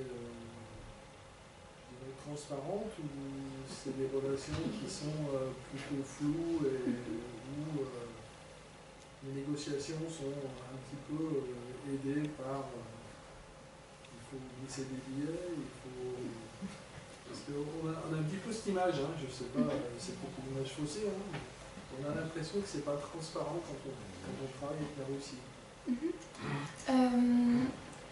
Vous voulez dire à l'échelle des pays, des compagnies à l'échelle des compagnies et à l'échelle des transactions avec les pouvoirs politiques, quoi. Oui, alors, oui. Le problème de ces questions, de ces tractations, on va dire, commerciales, même de ces négociations énergétiques, c'est qu'autour de même les grands accords, comme celui que vous voyez à l'écran, entre la Russie et la Chine, vous avez beaucoup d'opacité autour, c'est-à-dire qu'à l'issue de cet accord, on a donné des chiffres, on a dit que c'est un accord qui liait la Chine à la Russie sur des dizaines d'années, etc., que ça représentait des milliards de dollars. Oui. Donc on a des informations qui filtrent et qui sont données officiellement, et en même temps il y a eu beaucoup d'interrogations sur par exemple quel était le prix du gaz qui avait été conclu à l'issue de la négociation entre la Russie et la Chine, parce que c'était un point d'achoppement quand même entre les deux parties. C'est pour ça que ce projet, il a été appelé Force de Sibérie, avant il ne s'appelait pas Force de Sibérie, mais c'était le même. Ce projet de gazoduc, il existe depuis des décennies entre les deux pays, mais il n'a jamais été construit, tout simplement parce que la Chine réclame des prix du gaz qui soient, par exemple, compétitifs par rapport à des prix de gaz importés d'Asie centrale. Alors que la Russie voudrait le vendre au même prix finalement que le gaz qu'elle vend à l'Union européenne. Donc du coup on n'est pas du tout sur la même position et c'est des positions qui sont vraiment incompatibles. Ce qui fait que pendant très très longtemps il n'y a eu aucun accord et il a fallu le contexte particulier de la crise ukrainienne pour que se débloquent les négociations. Donc du coup vous avez eu pas mal aussi... Donc du coup peu de choses ont vraiment filtré des conditions spécifiques de cet accord-là, du prix vraiment qui a été décidé. Il y a des analystes qui estiment que du coup c'est un prix qui sans doute n'est pas aussi favorable à la Russie que ça pourrait l'être étant donné les conditions de la signature de l'accord. Et ça alors ça c'est le cas de ce gros accord, mais c'est vrai que ça s'observe aussi hein, dans d'autres cas de figure, dans d'autres configurations. Tout à l'heure aussi je parlais du cas de Sakhalin et la façon dont Gazprom était apparu, en quelque sorte avait pris place au sein du consortium. Eh bien, on a aussi ce type de procédé au sens où les compagnies qui sont présentes des fois ne sont pas nécessairement totalement protégées, par exemple par rapport protégées par rapport à la loi, au sens où tel argument peut être utilisé contre elles pour pas forcément les renvoyer totalement, mais du moins pour limiter leur capacité, pour limiter leur action. C'était la même chose pour BP était présent, TNK par le biais d'une association aussi avec une compagnie russe. Sur ce gros gisement de Kovitka, c'était TNK BP donc, qui avait la licence d'exploitation, mais de la même façon en fait elle s'est fait un peu évincer donc, au profit de Gazprom. Donc on a toujours des accords qui sont voilà, pas forcément toujours d'une transparence absolue en effet. En matière de pétrole, est-ce que le pétrole est payé au même titre que l'OPEP ou ils ont leur propre transaction et leur propre cours entre l'Europe et la Russie? Alors, pour le pétrole, on n'est pas dans la même configuration que pour le gaz naturel, sachant que du coup, pour le pétrole, on a plutôt un marché mondialisé et un cours mondial du pétrole. Après, vous avez le Brent, par exemple, qui sert à fixer la référence pour telle ou telle catégorie de pétrole, et vous avez des catégories de pétrole russes spécifiques. Donc du coup, ça ne va pas forcément être, par exemple, le prix du pétrole russe ne va pas forcément être le prix du Brent, mais on a quand même une fourchette, en fait, selon la qualité du pétrole, qui va déterminer le prix. Ce qui n'est pas le cas pour le gaz naturel, parce que pour le gaz naturel, ce qu'on avait surtout avant, donc maintenant ça commence à changer un petit peu, mais c'était ces fameux accords à long terme, donc on avait déterminé plus ou moins les prix, mais avec un prix du gaz qui était censé être indexé sur le prix du pétrole, mais bon, malgré tout, on avait un prix déterminé, des prix qui n'étaient pas du coup en réaction à des variations immédiates du marché. Donc du coup, on a cette différence entre le pétrole, où on a quand même sur l'ensemble du monde un prix qui va varier selon les régions, mais qui va quand même obéir aux mêmes courbes, aux mêmes variations de façon générale. Et puis le gaz qui reste échangé dans des marchés relativement mondialisés, donc l'Europe, l'Eurasie, l'Asie, l'Amérique du Nord. Donc tout ça, ça constitue des marchés quand même qui ne communiquent pas forcément entre eux, parce que voilà, la Russie peut jusqu'ici difficilement exporter beaucoup de gaz ailleurs qu'en Europe, ou des choses comme ça. Donc c'est pas les mêmes mécanismes de fixation des prix. Mais ce sont des prix qui sont plutôt favorables à l'Europe ou non? Alors ça dépend, parce que en ce moment, vous en avez peut-être entendu parler, mais on est dans une période de prix du pétrole bas depuis plusieurs années, ce qui a à la fois des aspects positifs et des aspects négatifs. Alors en général, de toute façon, pour les pays producteurs, ça pose des problèmes. C'est peu favorable. Pour les pays importateurs, ces prix bas sont plutôt favorables, mais ça peut avoir des conséquences négatives. Par exemple, en termes de perspectives de développement d'autres sources d'énergie, du coup, comme le pétrole est très bas, on ne va pas forcément lancer des investissements coûteux pour se détourner de cette source d'énergie à bon marché. Donc du coup, du point de vue du pétrole, c'est, comment dire, c'est pas fixé par la Russie dans le cadre des relations russo-européennes. Et donc pour l'instant, c'est dans une période de prix bas, donc qui aussi impose un certain nombre d'enjeux pour la Russie. Le gaz naturel, on est aussi plutôt dans une période de prix bas. Ce qui est compliqué pour le gaz naturel, c'est que, je vous en parlais un peu au travers de certaines de mes réponses, c'est qu'on a un gaz qui n'est pas payé le même prix pour les pays, en tout cas pour les pays de l'ancienne Union soviétique, donc comme c'était le cas pour l'Ukraine, pour les pays donc, de la CEI, on a un tarif préférentiel qui était appliqué, ou qui est toujours appliqué donc, pour un certain nombre de pays. Et puis on a un tarif plus élevé pour les pays d'Europe occidentale. Et sur le marché domestique russe, c'est-à-dire les consommateurs domestiques russes, payent encore un autre prix, donc un prix qui est encore inférieur. D'où l'idée aussi que les exportations, dans un sens, même si vous avez des réformes qui cherchent à égaliser ces prix, les exportations subventionnent en partie la consommation intérieure de la Russie, la consommation en gaz en tout cas, des habitants de la Russie.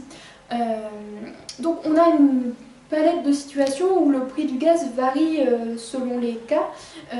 Pour les pays européens, actuellement, ce qui a été débattu justement, c'est le fait d'être lié par ces accords de longue durée. En fait, l'idée pour les pays européens, c'est de se libérer de ces accords-là, de passer plutôt par des marchés spot, donc des marchés qui sont plus sensibles aux variations peu immédiates et aux questions de concurrence, dans le sens en plus où le gaz naturel liquéfié se développe, donc où on n'aurait plus de possibilité de mettre en concurrence des fournisseurs. Voilà, après est-ce que c'est favorable à l'Europe ou non, ça dépend de la base sur laquelle on part, mais on a ces différents enjeux, ces différents mécanismes qui se superposent à ce niveau-là. Alors pourquoi on a conclu des accords de si longue durée? Parce que, en fait, les livraisons d'hydrocarbures qui viennent de Russie, elles ont commencé pas du tout dans les années 2000, pas du tout récemment. Elles ont commencé en fait sous l'Union soviétique. Quand l'Union soviétique a commencé à exporter très vite, elle a exporté vers les pays d'Europe occidentale malgré les deux camps opposés, malgré le contexte de guerre froide. Il y a eu des accords qui ont été signés avec la France, avec l'Allemagne, donc du coup, avec l'Allemagne de l'Ouest. Donc du coup, s'est mis en place en fait un réseau qui allait donc desservir non seulement les territoires qui actuellement ne sont plus l'Union soviétique mais l'étaient, mais aussi qui allait jusqu'aux pays d'Europe occidentale. Donc on a eu la mise en place de ce réseau-là, et dans un premier temps, en fait, c'est un réseau, ce sont des relations qui ont plutôt bien marché, au sens où la Russie était considérée comme un fournisseur plutôt stable, qui, jusqu'à quelques crises récentes, n'avait jamais fait preuve d'interruption de ses livraisons ni quoi que ce soit. Il n'y avait jamais eu de crise grave, par exemple, du point de vue de ses livraisons en énergie. Et c'était considéré aussi comme un fournisseur plus stable que les pays du Moyen-Orient ou des choses comme ça. Donc on considérait qu'il y avait des foyers d'instabilité plus forts, et du coup la Russie, c'était finalement une bonne solution, enfin c'était envisagé plutôt comme une bonne solution, ce qui est beaucoup moins le cas du point de vue de l'Europe aujourd'hui. Mais en tout cas, du coup, voilà, dans un premier temps, on avait des accords. Et pourquoi des accords signés ? Parce que tout simplement, comme je vous le disais, quand on signe un accord, il ne va pas se passer quelque chose tout de suite dans le domaine du gaz naturel, au sens où il va falloir mettre en place des infrastructures, il va falloir peut-être développer certains gisements, faire des forages, donc tout ça, ça demande non seulement du temps, mais aussi beaucoup d'argent.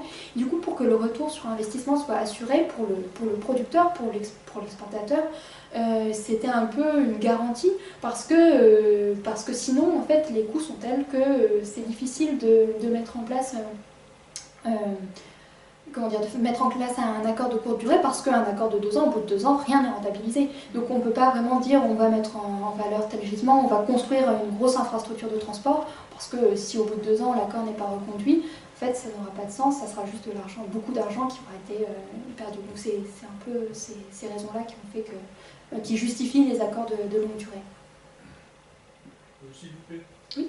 Les accords qui sont passés par les compagnies publiques russes, elles sont passées au niveau de l'Europe, avec qui? Parce qu'il y a l'Union européenne, il y a les États, tout ça arrive finalement sur les compagnies privées européennes. Il y a une harmonisation au niveau européen pour pouvoir discuter avec les Russes, ou bien c'est du chacun pour soi? Le problème de l'Europe, c'est que justement c'est plutôt du chacun pour soi, donc ce qui explique un certain nombre de divergences, on va dire, d'intérêts, et du fait que la Russie, de son côté, apparaît évidemment comme un acteur qui est unifié, étant donné que c'est un seul pays, et puis de l'autre côté, vous avez des pays européens qui vont pas du tout partager les mêmes problèmes. Et du coup, voilà, la négociation, elle se fait peu au niveau de l'Europe. Vous avez quelques négociations qui se font au niveau de l'Europe, mais les décisions réelles en termes d'énergie, elles vont être prises par les États. C'est pour ça que je vous mentionnais le gazoduc Nord Stream entre la Russie et l'Allemagne, parce qu'en fait, c'est un exemple où on voit bien que certains pays de l'Union européenne se sont retrouvés dans ce projet-là parce qu'effectivement, finalement, ça leur évitait d'avoir d'avoir les retombées négatives aussi, peut-être des tensions avec les pays de transit. Donc ça permettait une connexion directe, on va dire, avec la Russie. Donc on trouve l'Allemagne, on trouve un peu la France aussi, on trouve les Pays-Bas, donc on trouve certains pays d'Europe occidentale, et puis à l'inverse, évidemment, c'est un projet qui a un peu fait bondir de l'autre côté des pays comme les pays baltes, qui justement voyaient le gazoduc passer, mais devant, enfin un peu, pas sous leur nez, mais passer sous la mer Baltique, et du coup c'est pas quelque chose dont ils profitent réellement, au contraire. Donc, c'est ça qui rend les négociations, on va dire, entre l'Union européenne et la Russie jusqu'ici assez complexes. Parce que là, ça concerne que l'Europe du Nord, en fait. L'Europe du Sud, il fonctionne avec qui? Avec le Moyen-Orient? Alors oui, vous avez effectivement des importations du Maghreb notamment, de l'Algérie, oui, voire du Moyen-Orient. Après, ils fonctionnent aussi avec la Russie, même si un pays comme l'Espagne, non, mais alors les pays d'Europe du Sud vont, pour certains d'entre eux, consomment aussi des hydrocarbures de Russie, donc pour le pétrole, il y a moins de problèmes. Vous avez un terminal pétrolier russe en mer Noire, à Novorossiysk par exemple, qui permet d'exporter le pétrole. Pour le gaz naturel, vous avez en fait mes réseaux, excusez-moi, je cherche si j'ai pas une carte qui illustre ça de façon satisfaisante, mais oui, malgré tout. Alors l'Espagne, je vous disais, elle ne consomme pas de gaz naturel russe. Par contre, les pays du sud de l'Europe, malgré tout, par le biais de justement des gazoducs qui traversent jusqu'ici l'Ukraine en partie, permettent d'approvisionner un certain nombre de pays. Et puis vous avez eu ce projet, alors qui maintenant a été plus ou moins enterré, ou en tout cas enterré provisoirement, qui est South Stream, qui aurait permis de relier davantage de pays, notamment l'Italie, à travers voilà, la construction d'un nouveau gazoduc que vous voyez sur la carte. Mais sinon, voilà, comme on le voit aussi sur la carte, vous avez des gazoducs qui relient l'autre rive, la rive sud de la Méditerranée, et puis les pays européens. La situation ukrainienne au milieu de tout ça en ce moment? Alors, la situation ukrainienne d'un point de vue énergétique, ça reste compliqué. Parce que alors vous avez l'Union européenne s'est posée aussi un peu comme négociateur au niveau de la situation de l'Ukraine. Il y a eu une interruption et un fonctionnement avec des flux à rebours, c'est-à-dire normalement les gazoducs devraient transporter le gaz hors de l'Ukraine. Vous avez eu des mécanismes inverses pour approvisionner l'Ukraine pendant les périodes de crise d'approvisionnement. Le problème, en fait, c'est que pour la Russie, en fait, on a deux positions qui ne sont pas du tout compatibles, comme vous vous en doutez. Pour la Russie, l'idée, c'est que, en tout cas, la position officielle, c'est on veut bien continuer à approvisionner l'Ukraine. Par contre, ce qu'on voudrait, c'est ne plus en faire un pays de transit, enfin, limiter de plus en plus la fonction de transit de l'Ukraine et garder, par contre, éventuellement de livrer toujours du gaz, avec toujours les questions de sur quelle base on part sur le prix du gaz et autres. Mais du coup, c'est un peu la vision russe. Pour la vision ukrainienne, l'idée, c'est au contraire de dire que on va chercher à se débarrasser de la dépendance aux importations venues de Russie. Et en revanche, on veut bien garder la dimension transit qui lui permet évidemment d'avoir une dimension un peu stratégique, plus je ne trouve pas le mot, mais les retombées économiques en fait, qui sont liées au fait de laisser passer le gaz sur son territoire. Vous avez aussi des avantages économiques à être un pays de transit. Donc, en l'absence de voie commune de ces deux positions-là, ça reste quelque chose qui est peu résolu, on va dire, d'un point de vue énergétique. On est toujours une sorte d'impasse parce que les acteurs ont des intérêts qui sont radicalement différents.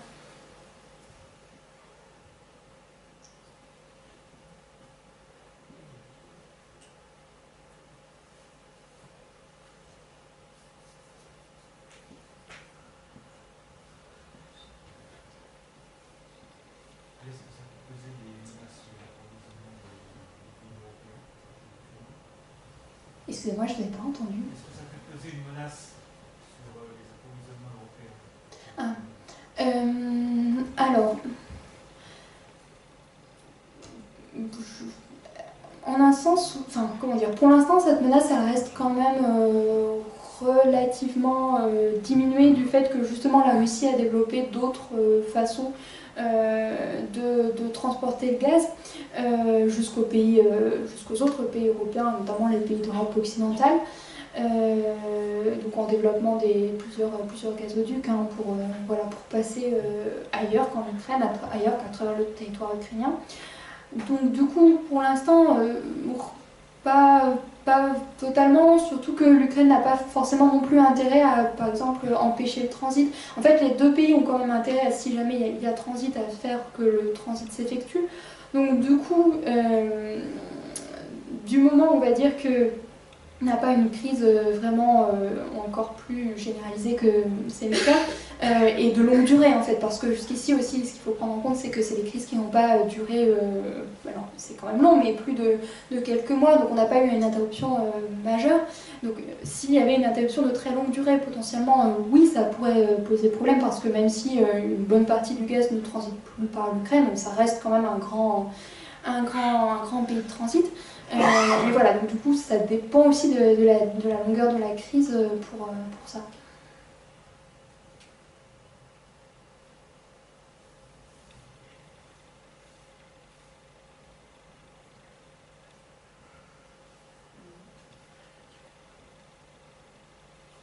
Est-ce qu'ils peuvent se servir de la dépendance pour pouvoir redévelopper un peu l'approche de la Grande Russie en réintégrant des pays un peu comme la Pologne, en essayant de les attirer pour faire un grand marché plutôt tourné vers la Russie que vers l'Europe? Alors, on va dire l'arme énergétique, le pouvoir par le biais du secteur énergétique, c'est utilisé par la Russie. Par contre, pour des pays comme la Pologne, je pense que c'est peu vraisemblable parce que, en raison de contentieux, on va dire, de longue durée qui s'appuient sur d'autres facteurs qui ne vont pas être facilement dépassés. Dans le cas, par exemple, de certains pays, ça ne va pas très bien marcher et la Russie n'envisage pas vraiment de le faire, n'a pas de stratégie pour intégrer, on va dire, la Pologne dans une sphère d'influence énergétique. Après, oui, vous avez quand même cette idée, ne serait-ce que de pratiquer des tarifs favorables à certains pays, les pays de la CEI, ça reste un peu des pays de ce que la Russie appelle son étranger proche. Donc du coup, on différencie quand même ces pays-là des pays d'Europe occidentale. Donc, après, la Russie, oui, use aussi de l'argument de la dépendance énergétique. Après, dans quelle mesure elle peut s'en servir pour faire vraiment émerger une sorte de grande Russie? Pour un certain nombre de ces pays, ça reste très compliqué du point de vue diplomatique, parce que quand on pense aux pays baltes, quand on pense à la Pologne, c'est des relations qui sont vraiment complexes et qui sont souvent très difficiles. Donc du coup, ça semble quand même... Dire que la Russie ne se sert pas du tout de cette dépendance, ça serait faux, mais dire qu'elle s'en sert pour créer vraiment une nouvelle grande Russie, c'est pas non plus totalement l'angle approprié en sens. Mais plus économique que réellement géographique, quoi. Oui. En essayant de favoriser les échanges pour justement avoir autre chose qu'une économie liée que sur le pétrole, mais aussi liée sur la consommation, sur le fait de faire des produits. Développer autre chose que l'industrie, parce qu'au bout d'un moment, ils doivent chercher des solutions pour équilibrer leur PIB, quoi, pour pas que ça représente essentiellement ça, quoi. Oui. Oui, mais alors du coup, effectivement, vous pouvez avoir un peu au cas par cas des accords, une sorte d'influence économique. Par contre, tous ces pays-là ne font pas du tout partie des pays qui ont signé, ou en tout cas qui entrent dans les organisations de coopération de la Russie, vous savez, comme la CEI, qui a été construite sans ces pays, remplacée par aussi donc, toutes les communautés eurasiatiques et les différentes formules que la Russie a imaginées avec des coopérations avec des pays comme la Biélorussie et le Kazakhstan, où là on a une plus grande proximité et des projets qui sont plus approfondis. Mais dans le cadre de ces pays-là, on n'a jamais vraiment envisagé, alors ne serait-ce aussi parce que c'est des pays qui appartiennent à l'Union européenne, donc du coup nécessairement s'ils appartiennent à l'Union européenne, ça va être dur de leur faire intégrer, ça va pas être possible de leur faire intégrer des organisations promues et dominées par la Russie. Donc du coup, il peut y avoir de toute façon il y en a forcément des influences économiques, mais en tout cas, ça ne peut pas être dans dans un cadre vraiment très constitué, où on va aller dans le sens d'accords commerciaux pour toute une région, ce type de choses.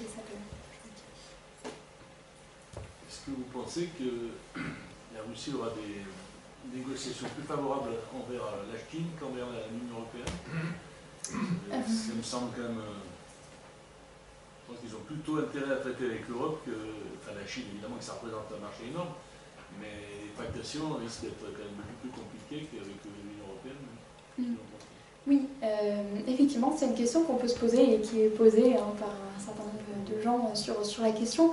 Au sens où, oui, la Chine, c'est pas forcément, finalement, alors ça peut pas être, en tout cas, diplomatiquement une bonne idée, et puis ça peut permettre d'offrir une solution de secours, finalement, par rapport à l'Europe. Après, voilà, ne serait-ce que sur la question des prix, on n'est pas sûr que ce soit un accord qui soit totalement favorable à la Russie. Le problème aussi de ce type de situation, c'est que la Chine, malgré tout, elle a le choix entre plusieurs fournisseurs. Elle n'est pas enfermée dans une relation avec la Russie. Il existe alors aussi du point de vue gaz naturel des gazoducs des pays d'Asie centrale vers la Chine. Donc du coup, finalement, la Chine, alors à chaque fois, évidemment, ça demande des accords, ça demande peut-être des infrastructures, ça demande un certain nombre de choses, bien sûr, mais la Chine n'est pas enfermée dans une relation, en fait, on n'est pas dans la même configuration qui lie un peu Europe et Russie d'un point de vue des infrastructures. Et du coup, alors, même si, alors dans le cas de... Pardon, c'est la suite.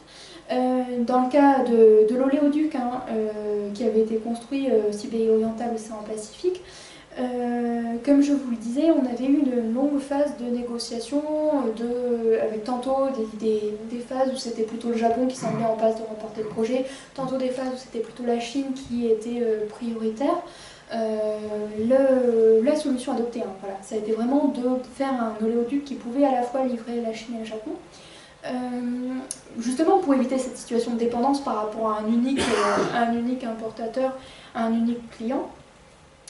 Dans le cas de ce gazoduc par exemple, pour l'instant, même si on peut toujours justement développer des capacités de gaz naturel liquéfié, il y a des projets plus ou moins qui risquent plus ou moins de voir le jour, je dirais, de construire un gazoduc sous-marin vers le Japon, des choses comme ça existe. Mais pour l'instant, en tout cas, la Russie est quand même dépendante en fait de sa relation avec la Chine, au sens où elle va produire du gaz.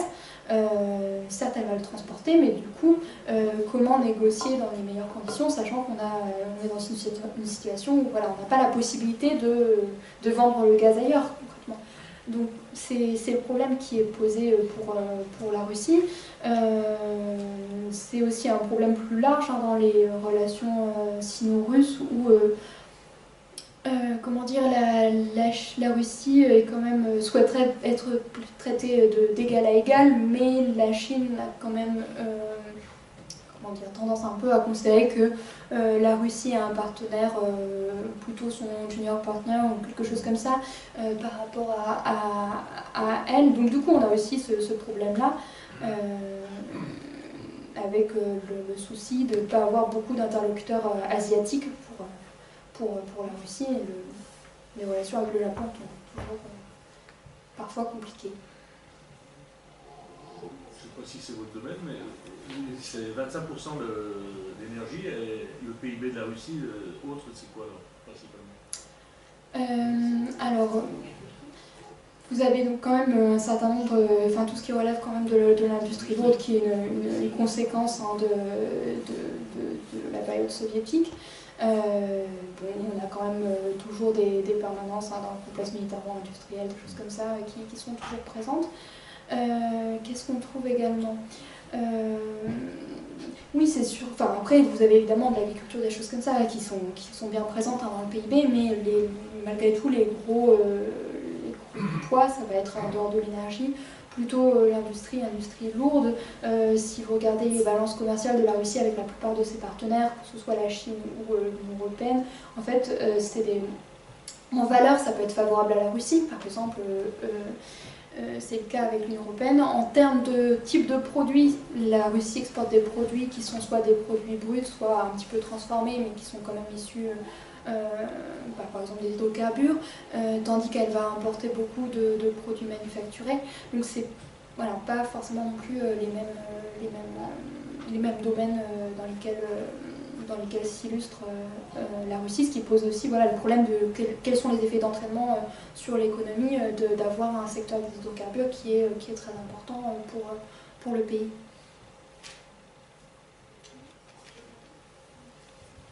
Dans le cadre des échanges internationaux, quel est l'intérêt pour la Russie de l'enclave de la Pologne, Kaliningrad. Oui, Kaliningrad, quelle est aujourd'hui son importance en termes d'échanges? Alors, son intérêt, c'est quand même que ça permet à la Russie d'avoir une autre fenêtre sur la mer Baltique, donc du coup, quand même, d'être présente. Alors après, malgré tout, il y a aussi des problèmes finalement de réseau interne, parce que malgré tout, c'est donc là, donc c'est coupé aussi du reste du territoire russe. Et vous avez aussi, dans tous les documents officiels russes, hein, la question de comment traiter donc, ces systèmes énergétiques un peu isolés, avec le cas de Kaliningrad, avec le cas maintenant de la Crimée, avec le cas de certaines régions de Russie orientale. Donc ça pose, à la fois ça offre des atouts, au sens où ça permet à la Russie d'être présente voilà, sur la façade maritime, et en même temps c'est un système qui est coupé du reste du réseau, parce que dans l'ensemble, la Russie, ça constitue quand même un grand bloc d'un seul tenant, sur lequel vous avez un réseau qui dessert les différentes régions. Voilà. Vous nous avez parlé que la Russie essayait de développer la partie de l'extrême-orient du pays. Et vous avez une idée des stratégies que peuvent mettre en place l'État russe pour arriver à développer cette partie, alors qu'on a vu qu'il y avait une perte de population très importante quand même. Et puis par rapport à la pression démographique de la Chine qui est très très proche, comment ça peut se passer Oui, alors, on a de la part des hommes politiques et notamment de Vladimir Poutine, où la conscience, ou l'affirmation de la conscience de ce contraste fort hein, avec les régions chinoises très densément peuplées, et puis de l'autre côté de la frontière, on a des régions au contraire hein, avec des densités de population extrêmement faibles. Et puis vous avez donc à la fois dans le discours politique, mais aussi dans le discours médiatique, le thème récurrent de ce qu'il appelait le péril jaune, c'est-à-dire le péril que représentent les Chinois, le risque qu'ils annexent finalement ou qu'ils envahissent progressivement la Sibérie et l'Extrême-Orient. Et donc ça fait partie aussi voilà, du contexte, à la fois du contexte réel et du contexte dans les discours, dans lequel vous avez l'affirmation d'une volonté de développer ces régions orientales. Parce que si on cherche à les développer, c'est justement, en tout cas c'est affiché comme ça, parce que vous avez un contraste avec la Chine, donc du coup il s'agit d'affirmer bien la présence russe quand même sur ce territoire-là. Vous avez des ressources quand même sur ces territoires. C'est aussi la région qui permet à la Russie de s'insérer justement dans la zone asiatique, dans une région au fort dynamisme économique. Donc il y a un enjeu quand même fort là-dessus. Et du coup, quelles sont les stratégies exercées pour tenter de développer ces régions? Mais justement, malgré tout, c'est très centré quand même sur l'énergie, pas uniquement, mais vous avez une série de documents comme un programme oriental gazier, vous avez des stratégies énergétiques qui promeuvent le développement d'un certain nombre de projets énergétiques dans ces territoires-là.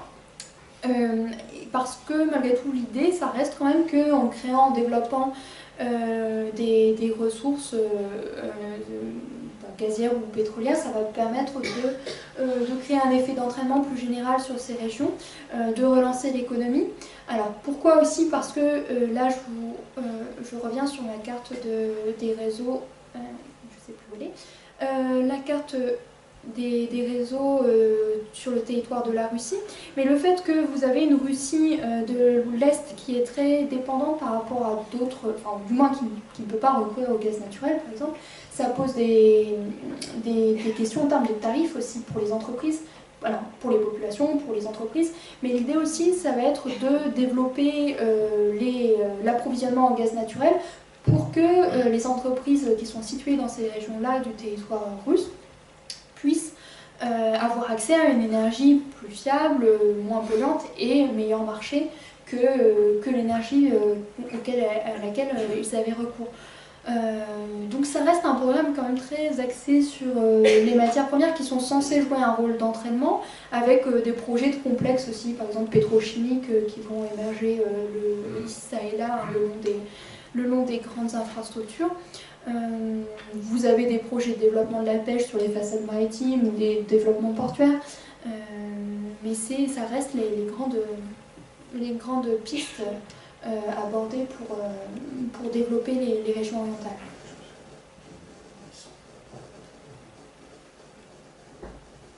Est-ce que le gazoduc qui était programmé vers le Kazakhstan, il est fait? Alors, lequel? Il y en avait un en projet là.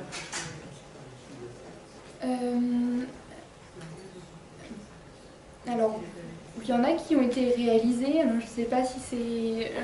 en tout cas, il y a eu des gazoducs, par exemple, entre la... Alors, attendez, que je ne vous dise pas de bêtises.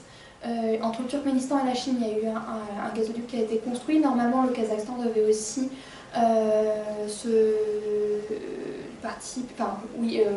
livrer du gaz à la Chine. Si je ne me trompe pas, ça a été aussi réalisé. Si c'est à ça que vous faites allusion. C'était vers le sud pour avoir un débouché, traverser le Kazakhstan. Ah, un gazoduc à travers le Kazakhstan du point de vue de la Russie, vous voulez dire? Oui. Je vous avoue, je ne sais pas. Je préfère vous dire je ne sais pas plutôt que de dire une bêtise, donc du coup je ne saurais pas répondre à cette question. Et par rapport à la Turquie, aussi, il y a des... Oui.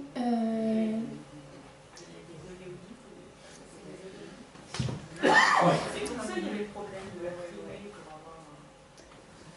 Oui, alors par rapport à la Turquie, oui, qu'on voit ici, la Turquie, ça fait partie aussi de ces territoires qui voient transiter un certain nombre d'oléoducs, gazoducs, ou en tout cas où on trouve aussi des projets, le projet Nabucco, le projet South Stream devait quand même passer à proximité de la Turquie.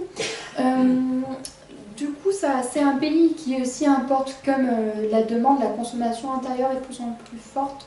C'est un pays qui importe de plus en plus de produits énergétiques, donc pour lequel, on va dire, la dépendance à l'égard de la Russie a eu plutôt tendance à s'accroître aussi.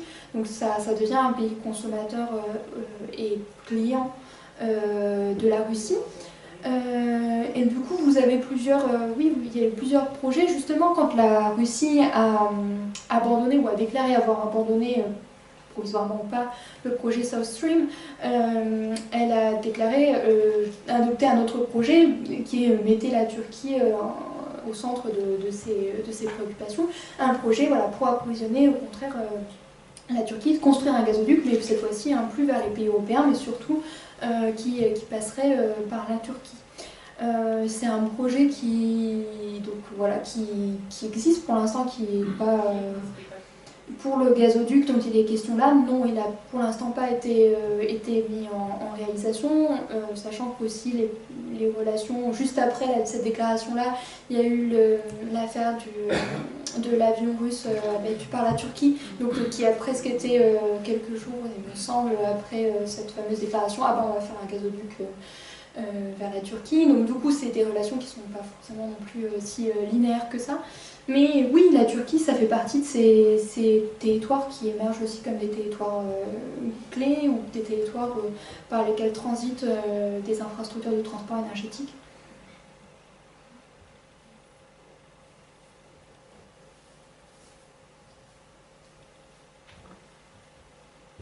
Oui. Quel est le statut des compagnies pétrolières vis-à-vis de l'État? Ils sont indépendantes ou c'est sous le monopole de l'État? Alors, oui, enfin comment dire, par rapport au secteur gazier, on n'a pas eu la même chose au niveau du secteur pétrolier en Russie. C'est-à-dire qu'au niveau de la chute de l'Union soviétique, donc le mouvement de privatisation générale de l'économie, ce qui s'est passé, c'est que le secteur pétrolier il a été privatisé dans un premier temps.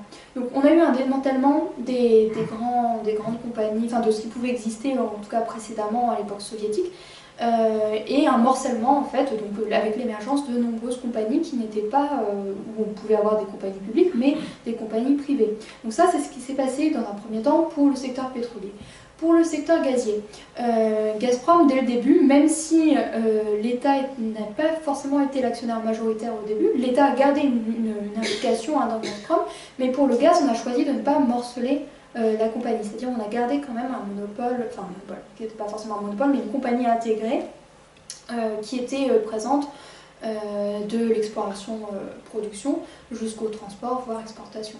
Donc ça a été préservé en quelque sorte, ce qui fait que quand on a eu une sorte de retour du contrôle de l'État, Gazprom a été de nouveau compagnie à majorité, enfin dont l'actionnariat était surtout détenu par l'État russe, et du coup le secteur gazier a été très majoritairement dominé par cette compagnie russe Gazprom qui était presque en situation de monopole. Aujourd'hui, c'est un petit peu plus compliqué. Mais ça, c'est ce qui s'est passé pour le secteur gazier. Pour le secteur pétrolier, donc on avait cette multitude, ce morcellement, on va dire, du secteur pétrolier en Russie.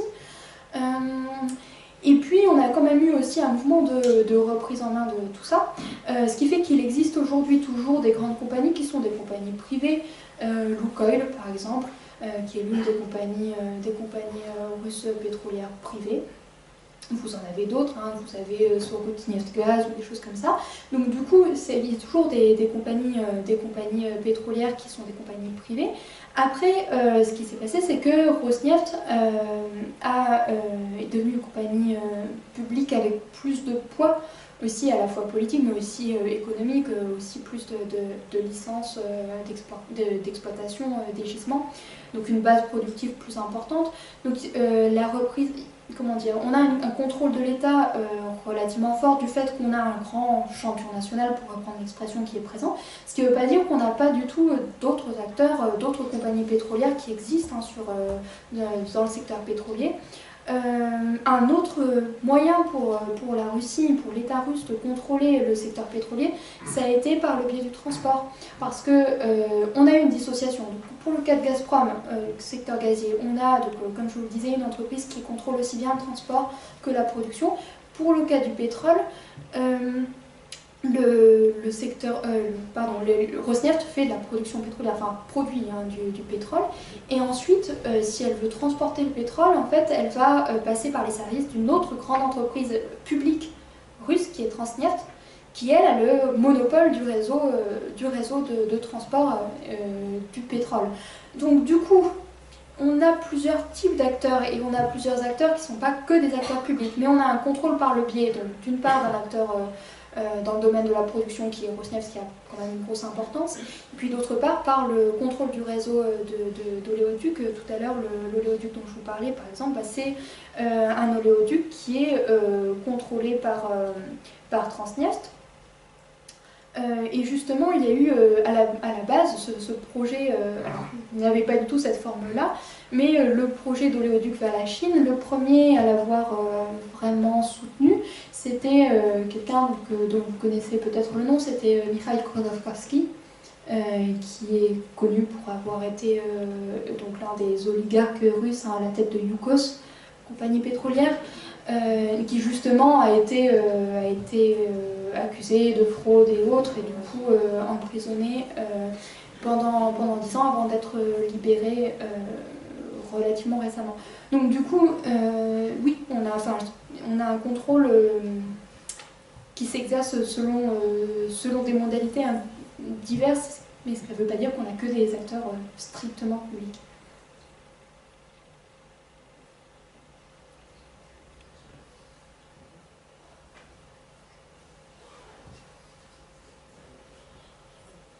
Plus de questions? Mais est-ce que c'est pas finalement l'État qui a le dernier mot après par rapport, oui, bah, de toute façon, c'est difficile quand même de dissocier les intérêts de l'État et les intérêts des compagnies, étant donné que, comme je le disais très rapidement, on a des acteurs qui sont liés et qui se circulent dans les mêmes cercles, et en fait on a des contreparties qui sont des contreparties qui sont officieuses aussi, au sens où l'État attribue aux grandes compagnies publiques des missions ou du moins leur demande de financer telle ou telle chose sans qu'il y ait forcément de relations formalisées, mais du coup on est sur un principe de réseau informel aussi, hein, au sens où l'État va demander à telle compagnie d'accomplir telle ou telle mission. Dans le cas de Gazprom c'est assez manifeste, ou même dans le cas de Rosneft c'est la même chose, mais dans le cas de Gazprom, comme c'est la compagnie qui fournit jusqu'ici les ménages russes, la population russe, pendant longtemps, c'est aussi une compagnie dont la mission sur le territoire national était présentée comme une mission sociale.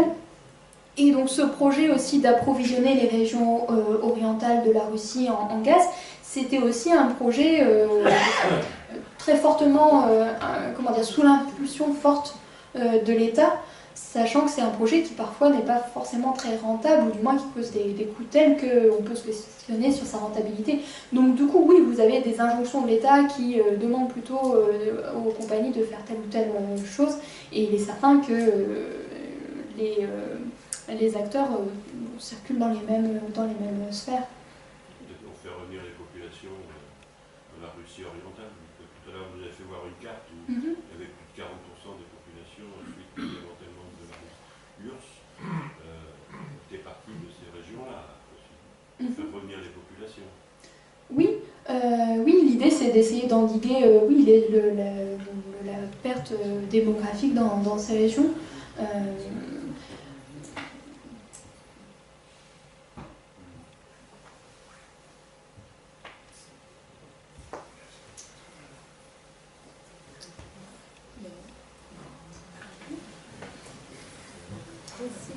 Je vous remercie et je vous souhaite une bonne soirée.